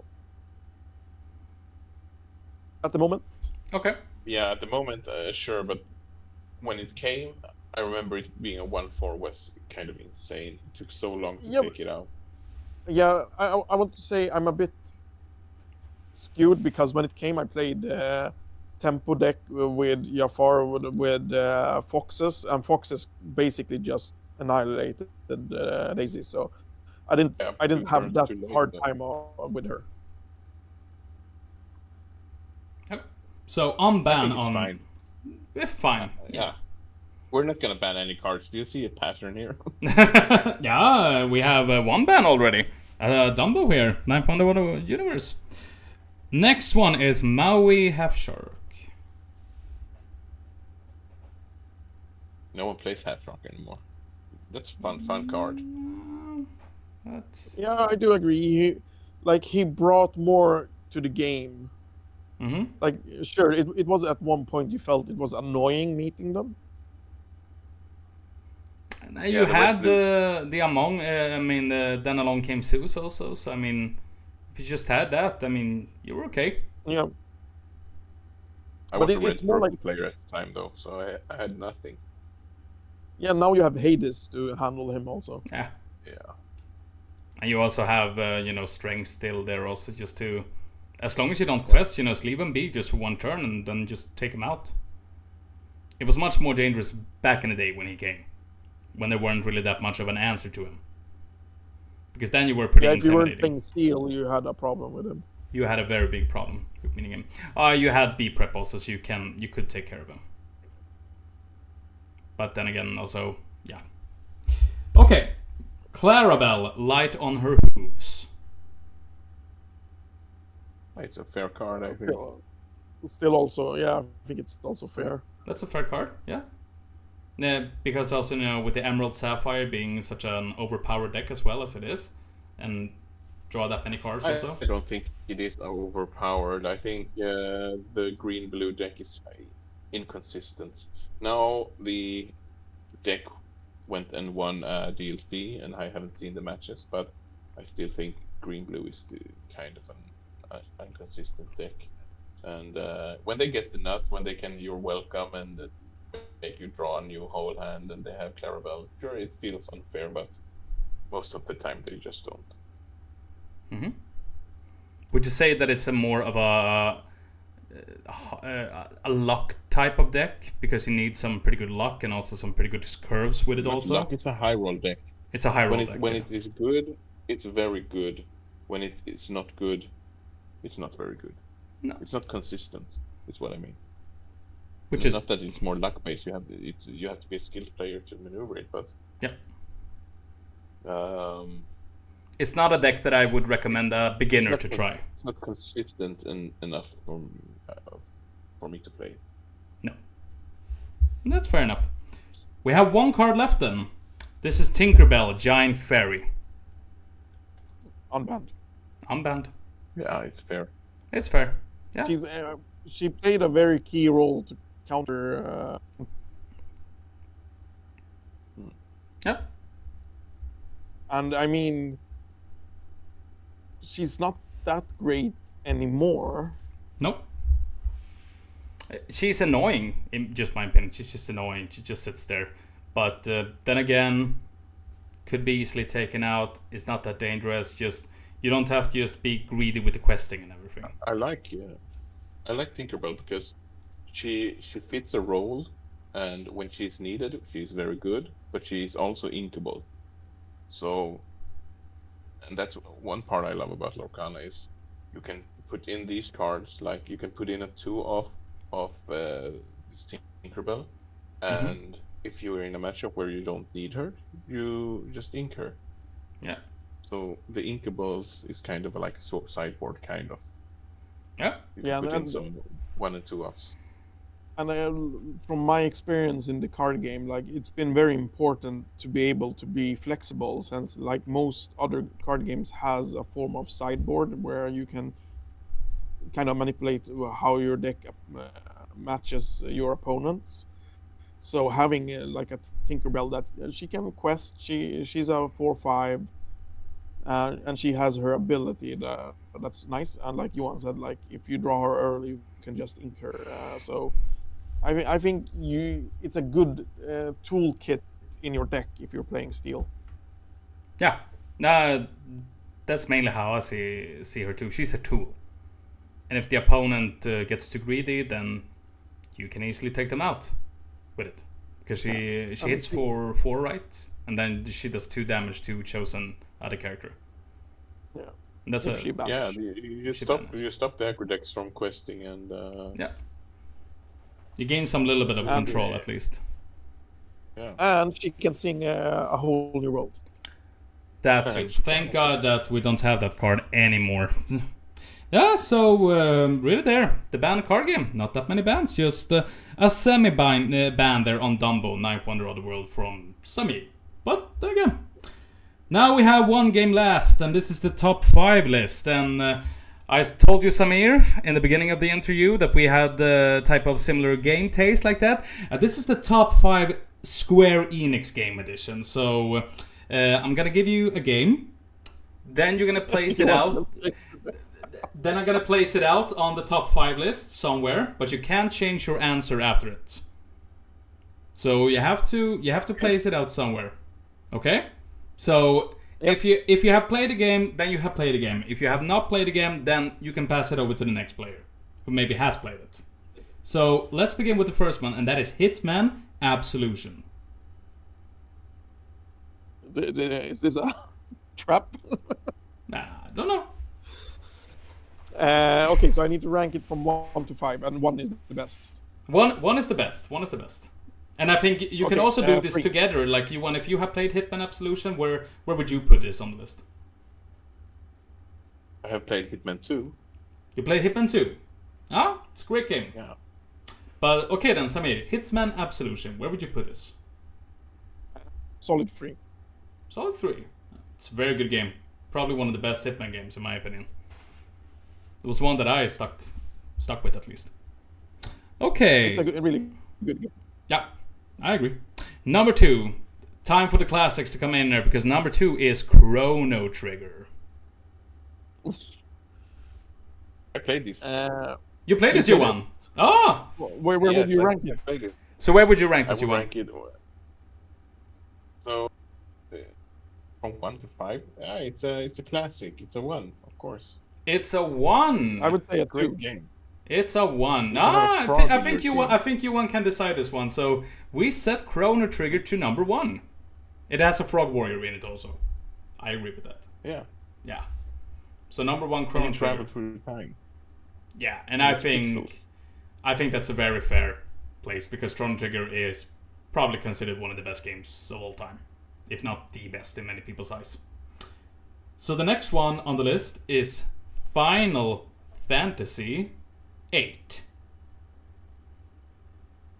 Oh, I would actually put this at a 5. Out of 5. Final Fantasy 8. Johan, have you played Final Fantasy 8? No. No. Then Samir, talk us through. Why is it number 5, Final Fantasy 8? If you look through all the Final Fantasy games I have played, which is like 1, 2, 7, and 8, and X, Mm-hmm. it is the one that I have feel less like the least feelings for, Mm-hmm. and I expect there's coming better games. So I'm meal prepping the second place and fourth place to something better. Okay. But I think a lot of Final Fantasy players could agree with that because Final Fantasy 8 is probably looked upon as the dark horse of the Final Fantasy series a little bit. But I'm actually playing it right now, and I find it quite charming. Actually, it's not that bad. It has a quite unique followers. Yeah. There is a very strong people that finds that as the best one. Yeah, very good graphics also for its time. I mean, insane graphics, I have to say, and also a very grown-up, mature story. Even though Final Fantasy VII was the one that brought that mature themes into Final Fantasy VIII, expanded upon it very much. So the next game, number 4, is called Guardians of the Galaxy. Oh, this should have been a 5. 4. This should be... Have you played this one, Johan? Nope. Nope, not this one either. Okay, so this is a Marvel type game that Square Enix made, and many people hold this as a very good game, but you put it on number 4, and you actually said it should be number 5, so why? So I haven't played it, but I saw a friend of mine stream it, and he's a huge Marvel fan. I'm also a Marvel fan of the cinematic universe. Yep. From what I understood, and from what I saw, the story was good, but the gameplay was very repetitive. I can agree a little bit. I think it was a very good story told. Like the characters were very well portrayed and everything, but maybe not the best gameplay. So I would probably agree with that. Yeah, it's nothing more to say. But it was a good game. I really enjoyed it. So the next, the final one, the number 5. Which game could it be? Oh, it's a Square Enix game, and this game is called Nier Automata. Oh, I haven't played it. I have it at home. I know about it, and I know a lot of people are saying it's a masterpiece. So I can say it's a. Johan is raising his hand. Yeah, Johan? I started playing it. But, You started playing it? I played, like 2 hours maybe. So what did you think of it? I'm not into JRPGs. No. No, But it was cool. But it was too much. too much Too Japanese. Too Japanese style. I've actually not played it myself either, so that should be on the number 3 spot then. No, the number 2 spot, Nier Automata. Number 2, yeah. Number 2, so Chrono Trigger at number 1, Nier Automata at number 2. We have Hitman at number 3, we have Guardians of the Galaxy at number 4, and Final Fantasy 8 at number 5. I think that's a pretty good list still of Square Enix games. And of course, no Kingdom Hearts there because Kingdom Hearts is on its own league. It's another list. And with that, we have one thing left, and that is questions from the audience, and also a question from the last guest I had here on the stream. Oh. Yes. So, questions from the audience. So, we can begin here. Papa Mansumte ask, this is one directly to you, one. How easy was it to beat the people from Öland in set champs? It was pretty easy. No. It's actually fun because we have set champs in Malmö, and the last two set champs we have a couple of guys from Öland joining us, girls and gals, I should say, and they are pretty tough players. The Öland gang, they are like a Very good small players. group of players that they how should I say this in English, but they challenge each other to get better. Yeah. They're like a small group of people playing each other a lot, and they get very good.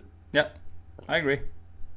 They're usually top in the Swedish tournaments. There's always someone from Öland in the top cup. You always see someone with an Isle of Quest t-shirt always there up.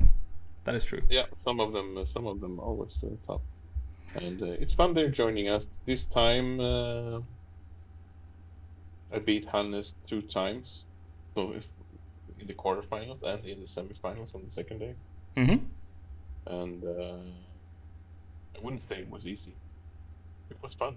It was fun. Swedish Arctic Fox, hello, how is it going? It's going very good. We are right now taking questions from the audience. So if you have any questions for Samir or Johan, just write them out. Just let me know and I will ask them anything.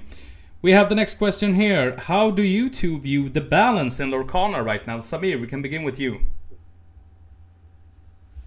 Sorry, what was the question? So, how do you view the balance in Lorcana right now? So I haven't been playing this set that much, but from what I've seen, it's been quite a variety of decks. So I think it's pretty good. Like I've seen Lorcana have some really dips in the balance where there was like earlier we talked like 80% of the same decks being played.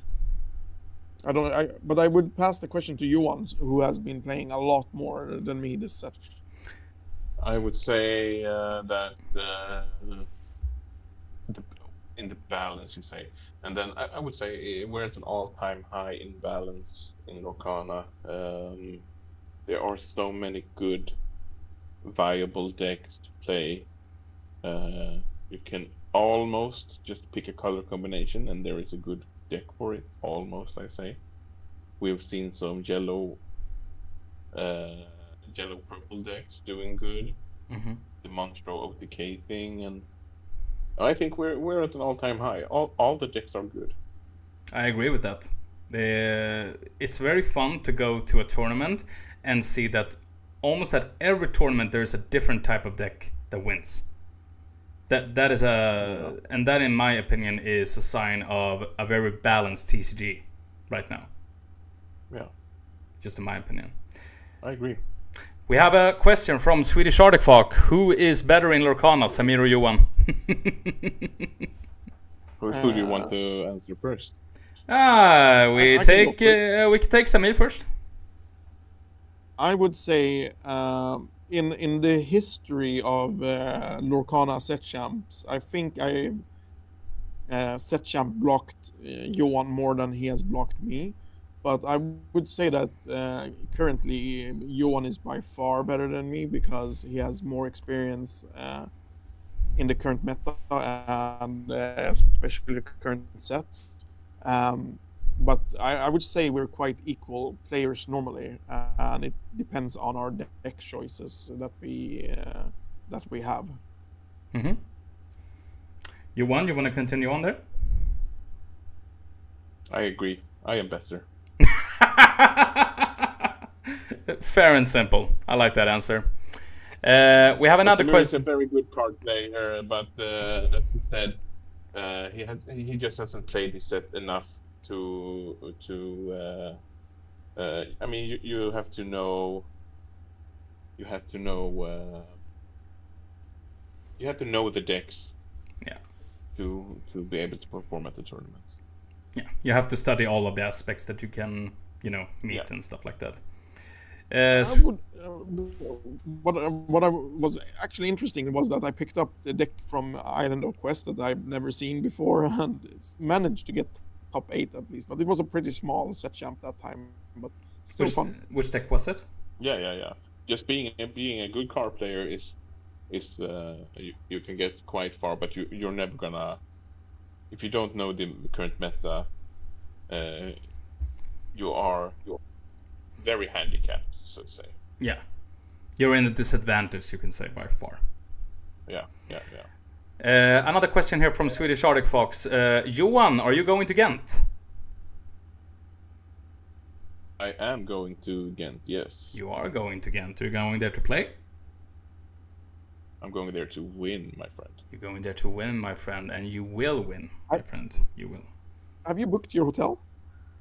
No, I have not. And We I should haven't bought plane tickets. Same. We should do that. You are also going to Ghent, Samir? Yeah, I am. I have a competitor ticket, but I'll see if I'm allowed to play or what happens because of personal reasons. Okay. So, when do you guys think we will see cards in Lorcana affecting the power / damage of action / songs, if at all? Plus, would you like to see those cards? I understand what he means. He means like in So maybe Hearthstone, there are cards that you can play out that give all damaging actions +1 damage. Okay. I can't remember what it's called. But is it like... there already is. Is there? Lumiere, for instance. Yeah, but he mean Spells. but, yeah, spells. Songs, actions. Yeah. Yeah, Papa Bamsunte here says, exactly, like the sorcerer in Hearthstone, he says. I don't know what that is, but you want Yeah, who so has more experience. imagine you play out a character, let's say a Pongo, Mhm. you play out, and it gives every spell you play that deals damage deals 1 more damage. So if you play a strength with 3 characters, it deals 4. Ah, so it boosts the action, so to say. Yeah. Ah, yeah, what would you like about that? It's an interesting mechanic. Yeah? If we're gonna see them, probably sometime. What do I think about it? I don't know. I don't play Steel at the moment, so No. the thing is, in Hearthstone, all the classes have cards that deal damage. In Lorcana, it's only Steel that have cards that deal damage. So it would have to be a Steel card then. Mhm. It won't affect the gameplay as much as it does in Hearthstone. But in Hearthstone, it would work like drawing power would be affected also, right? No. Okay, Maybe. so it doesn't give you like draw I one. can't remember. I haven't draw played 2 Hearthstone cards. for 10 years. But I think that's a thing that is very possible, and that like Johan said, the only boring thing with it is that it's basically only Steel that will be affected with it then. Yeah. But it's also like with the... for example, now that we, for the first time, has gotten a card with the new Moana that says when this card is on the board, you can ink stuff from your discard. That is something new that we've never seen before in Lorcana. I mean, a character lets you directly ink, so that means you could play Sail, you can ink a card, then you can draw a card, and then you can ink again from the... you can ink, play Sail, draw a card, and then ink Sail from the graveyard again into the inkwell. That is something very different and very, very new. So I think we are probably going to see something like that in the future. And guys, don't be afraid. Ask more questions. Ask more questions here, because the next question is like this. If you could choose to become a Disney character, which one would you choose? Samir, begin with you. I think I haven't seen so much of the Goofy movies, but I feel like the Goofy movies has the most groove, and there won't be like a wicked witch that comes and kills me. So I would go like I would probably join like Max Goof or something like that. A lot of music and songs. Yeah, that's good. Max Goof is a wonderful character, and a Goofy movie probably one of the most underrated Disney movies ever released, in my opinion. So Johan, you could choose one Disney character. If I could choose one, Uncle Scrooge. Uncle Scrooge. I like Maui. Scrooge. I like Maui. Maui, he's a very good Maui. character. Yeah. Yeah. Being a half god and all, having a fish hook is cool. Being able to just live in a hotter climate would be cool. Mm-hmm. I mean, also being voiced by The Rock is pretty cool. Also, would I be voiced by The Rock? No, being voiced by The Rock is pretty cool. Also, Yeah. But would I be that if I choose Maui? Yeah, you would be the voice by you. The Rock, of course, The Rock would voice you. I mean, You sort of look like The Rock. Wow, this doesn't. But this changes everything. Johan is our Swedish Rock. Not the pike, Gädda from The Sword and the Stone, Johan. I don't even Remember that. remember the pipe. Yeah, it's No, I wouldn't. it looks like a monster almost, like the pike I remember. Which Disney license would you want to see in the future of Lorcana? We can begin with you, Samir. Am I allowed to say like the Ghibli licenses? No, let's keep on more to the traditional Disney ones. So no Kingdom Hearts, no Ghibli, no Star Wars, no Marvel like that, because then we can just, span away. Let's keep to the classic animated. So, okay, can I say it like this then? I would like to see more Darkwing Duck. Yeah, that's okay to say. Since he isn't really officially released yet, so you want to see more of it. No, but the Gizmo Duck is right, and he's from Darkwing Duck, if I remember right. Yeah, it's both from DuckTales and So yeah.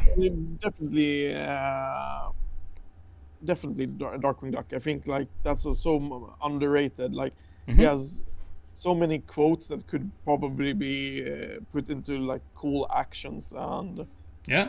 when he goes like, "I'm the Terror of the surprise Night. your cereal package," like that would be like an awesome, funny card as an action.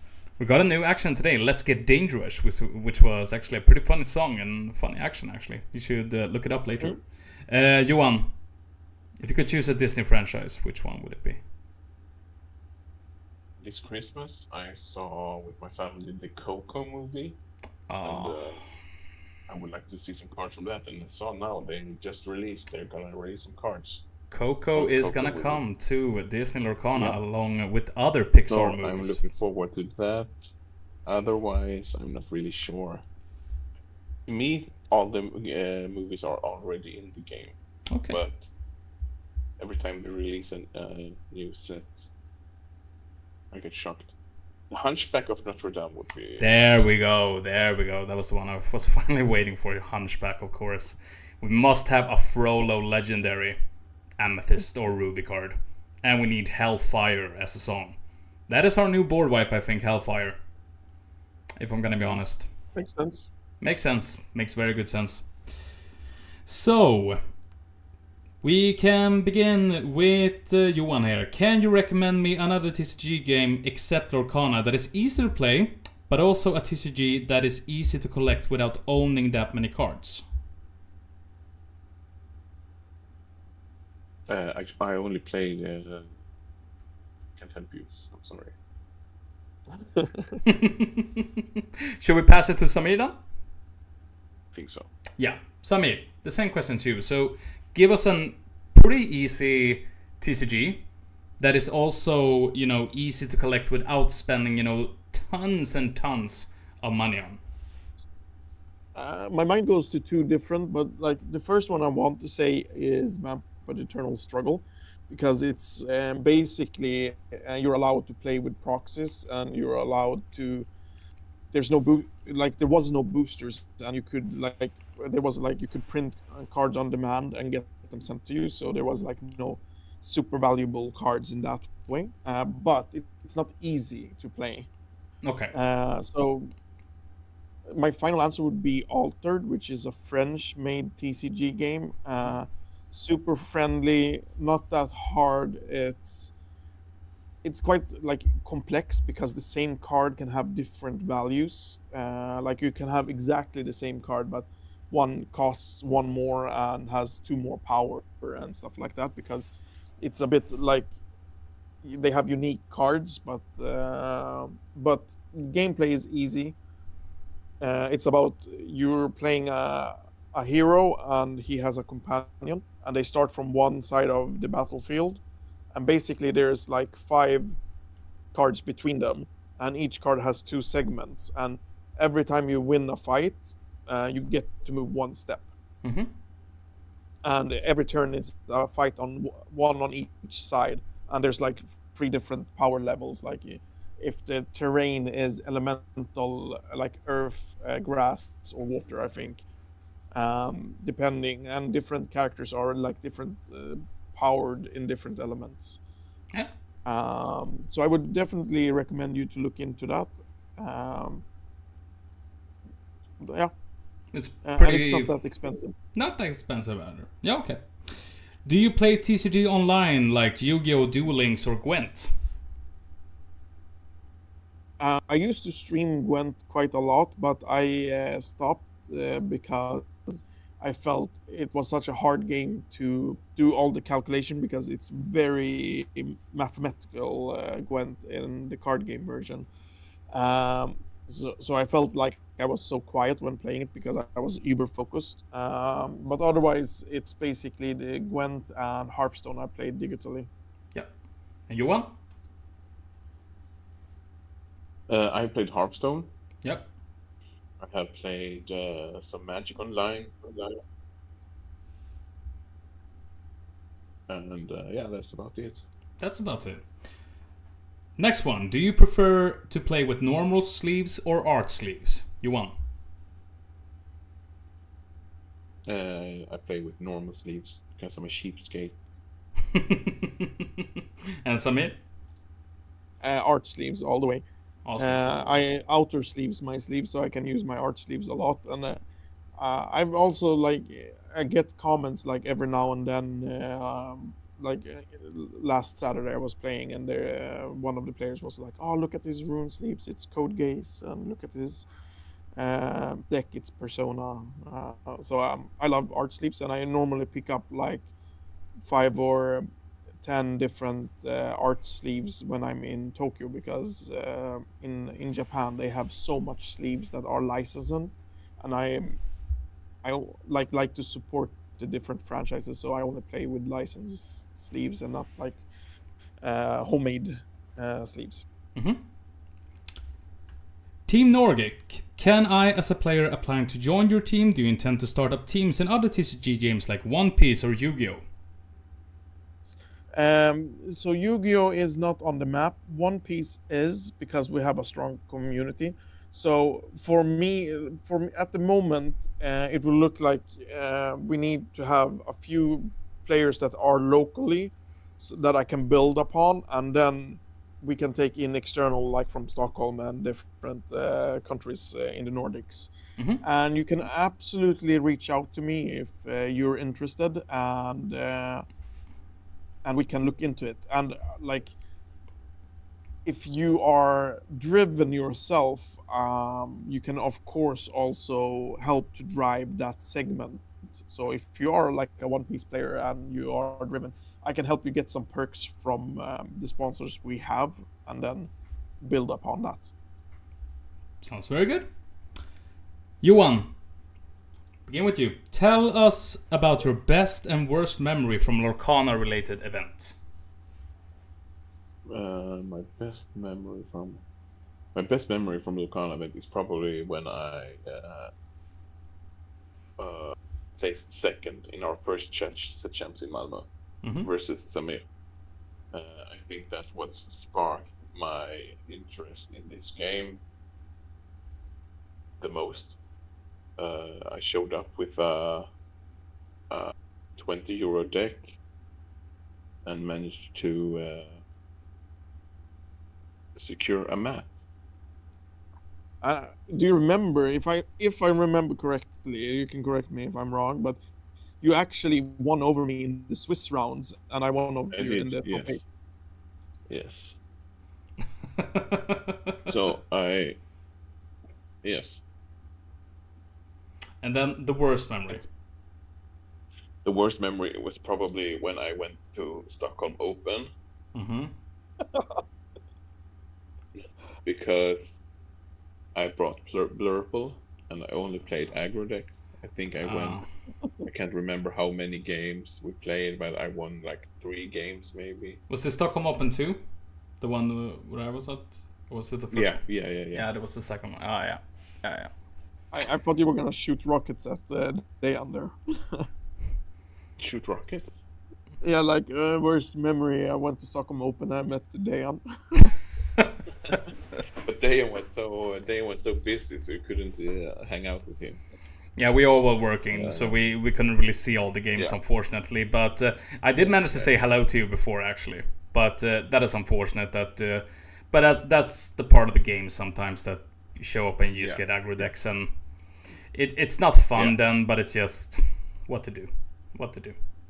Yeah, it's a part of the game. It's the part of the game. Sometimes you win, sometimes you lose. That's how it is. But talking about Dayan, another great memory from Lorcana is from the first Malmö game week when I kicked him out of the tournament. With a special card that I... You played 5 hours. 4 copies of it, yeah. 4 copies of it. 5. Oh my goodness. Yeah. I think I've heard that story before. Samir, your turn. The best memory from a Lorcana related event, and also the worst memory. I would say the best memory was actually I have a lot of good memories, but the one that popped up the first was Stockholm Open 1, and we were after the tournament sitting in the lobby of the hotel, and there was like 30 people playing Lorcana, talking together, and just being a great community until like 3 in the morning. Yeah. That was very... I wasn't there for that one, but the first Stockholm Open was very special for many, many people. And I would say the worst memory, I have 2 that pops up. One was Malmö Game Week. The judge call that was very tough, and I had to go in as a TO support, and then there was a lot of like, was it correct, was it not correct, and it was just a lot of bad vibes around it. Okay. And the second thing that popped up was when I was in Vienna, and I brought this was the first time the Amber Steel location deck popped up. And I was like, I'm gonna cook some control decks and be super aggro. And then I just met mirrors and more aggressive decks, and I was like, so unlucky. And it was just like, it wasn't fun to go abroad to a tournament where you just got bad matchups all the way. That's just unlucky. That's just how it is. The game, it's the game. It's the game. But It's the game. Just left me sour, it wasn't fun, but then we made the best out of it.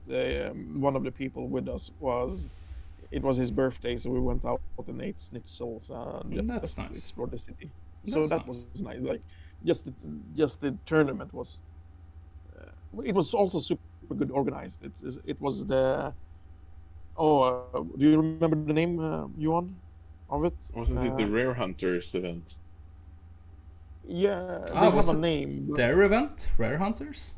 Yeah, they have a special names for them. But I remember like Enchanted Tour, I think. Yeah, Enchanted Tour. Because, like now when I think about it, one of the best memories was the first tournament. It was the first big one. It was like 200 players before the first DLC. That was also same TOs, and that was super fun. So the event per se was super good. Just like bad matchups that made it bad. Yeah. That's just how it is. That was the same for me with Malmö Game Week. Hadn't slept anything and just met aggro the whole day. I was playing blue-red, so it was just aggro. Yeah. So I was like, "Yep, this is part of the game." So unfortunately, that's just the way it is. But with that, also, we have one question left, and that is from the previous guest that I had there on the stream, and that was Par I Pixlar. A very good podcast about game, 2 gamers about gaming. So make sure to listen to Par I Pixlar at Spotify. But they left you two a question that I think you individually can answer to. So, you have a memory stick. And on this memory USB, one game, there's one movie, there's one TCG, and there's one album there. Which one is it? So we can begin with you one. So you can pick one game. You land on a deserted island, but you have an USB with you, and on there is a video game, it's a TCG, it's a movie, and it's an album of your choice. An album, a music album. A music album, yeah. Okay, so TCG. Yeah. Am I alone on this island? Yep. Hold on. Like if it's a TCG, does he? If I play it, do I have an opponent? Let's almost think like, what would you put on the USB stick that, if someone would find it in the future, you would be like, this is what I would want that person to do, because this is what I want to bring. Okay, so not so more like a more like a memory, more like a my guide. So can we go for what I would want instead of the island? Absolutely. Yeah. So for a video game, I'm just gonna say the game I'm playing at the moment. So that's Red Dead Redemption 2. Very good game. Well choice. Yes. Yeah, you can put a lot of hours into that. Yeah. I assume I have a PS5 at the island as well. Mm-hmm. And a TV. So fun. Nice. And for TCG, I mean, I would bring Lorcana, of course. Mm-hmm. I'm not sure what I'm gonna do with the cards. Look at them, and very beautiful cards. I mean, yeah, but they also hold memories. That's true. They do. And a music album and a what was the a movie? A movie. I love the Snatch. Have you guys seen Snatch? Yep. Yeah. Yeah, that's my favorite movie. I have seen it a lot of times, and I would be in that movie. And for a music album,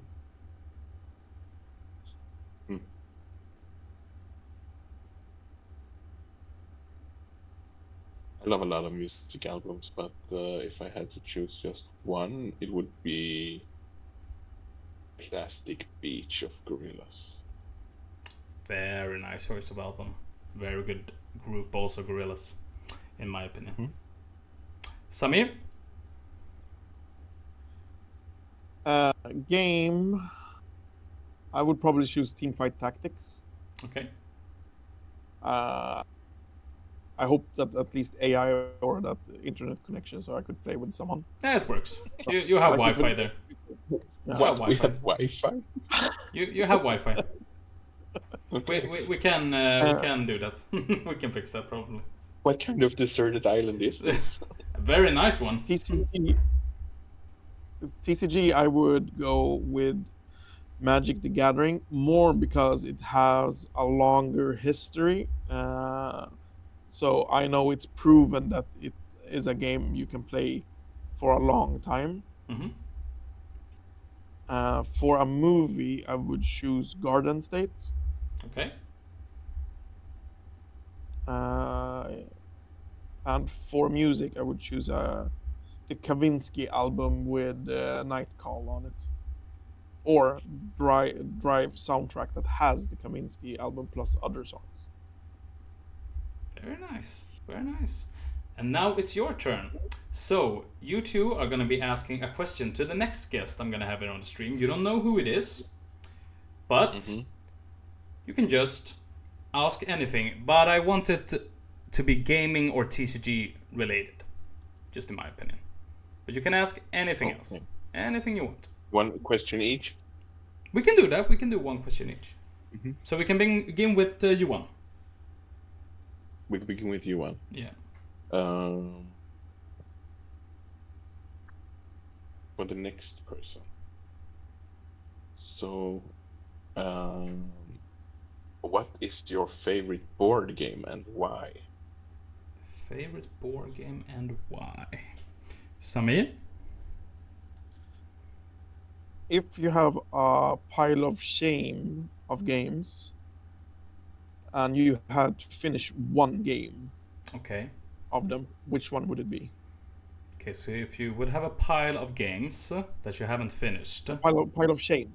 Like, you normally a lot of people have a backlog, like they get a lot of games and then they have a few unfinished that they're very ashamed of that they never got to that finish. they never, a pile of shame. Oh, I get it.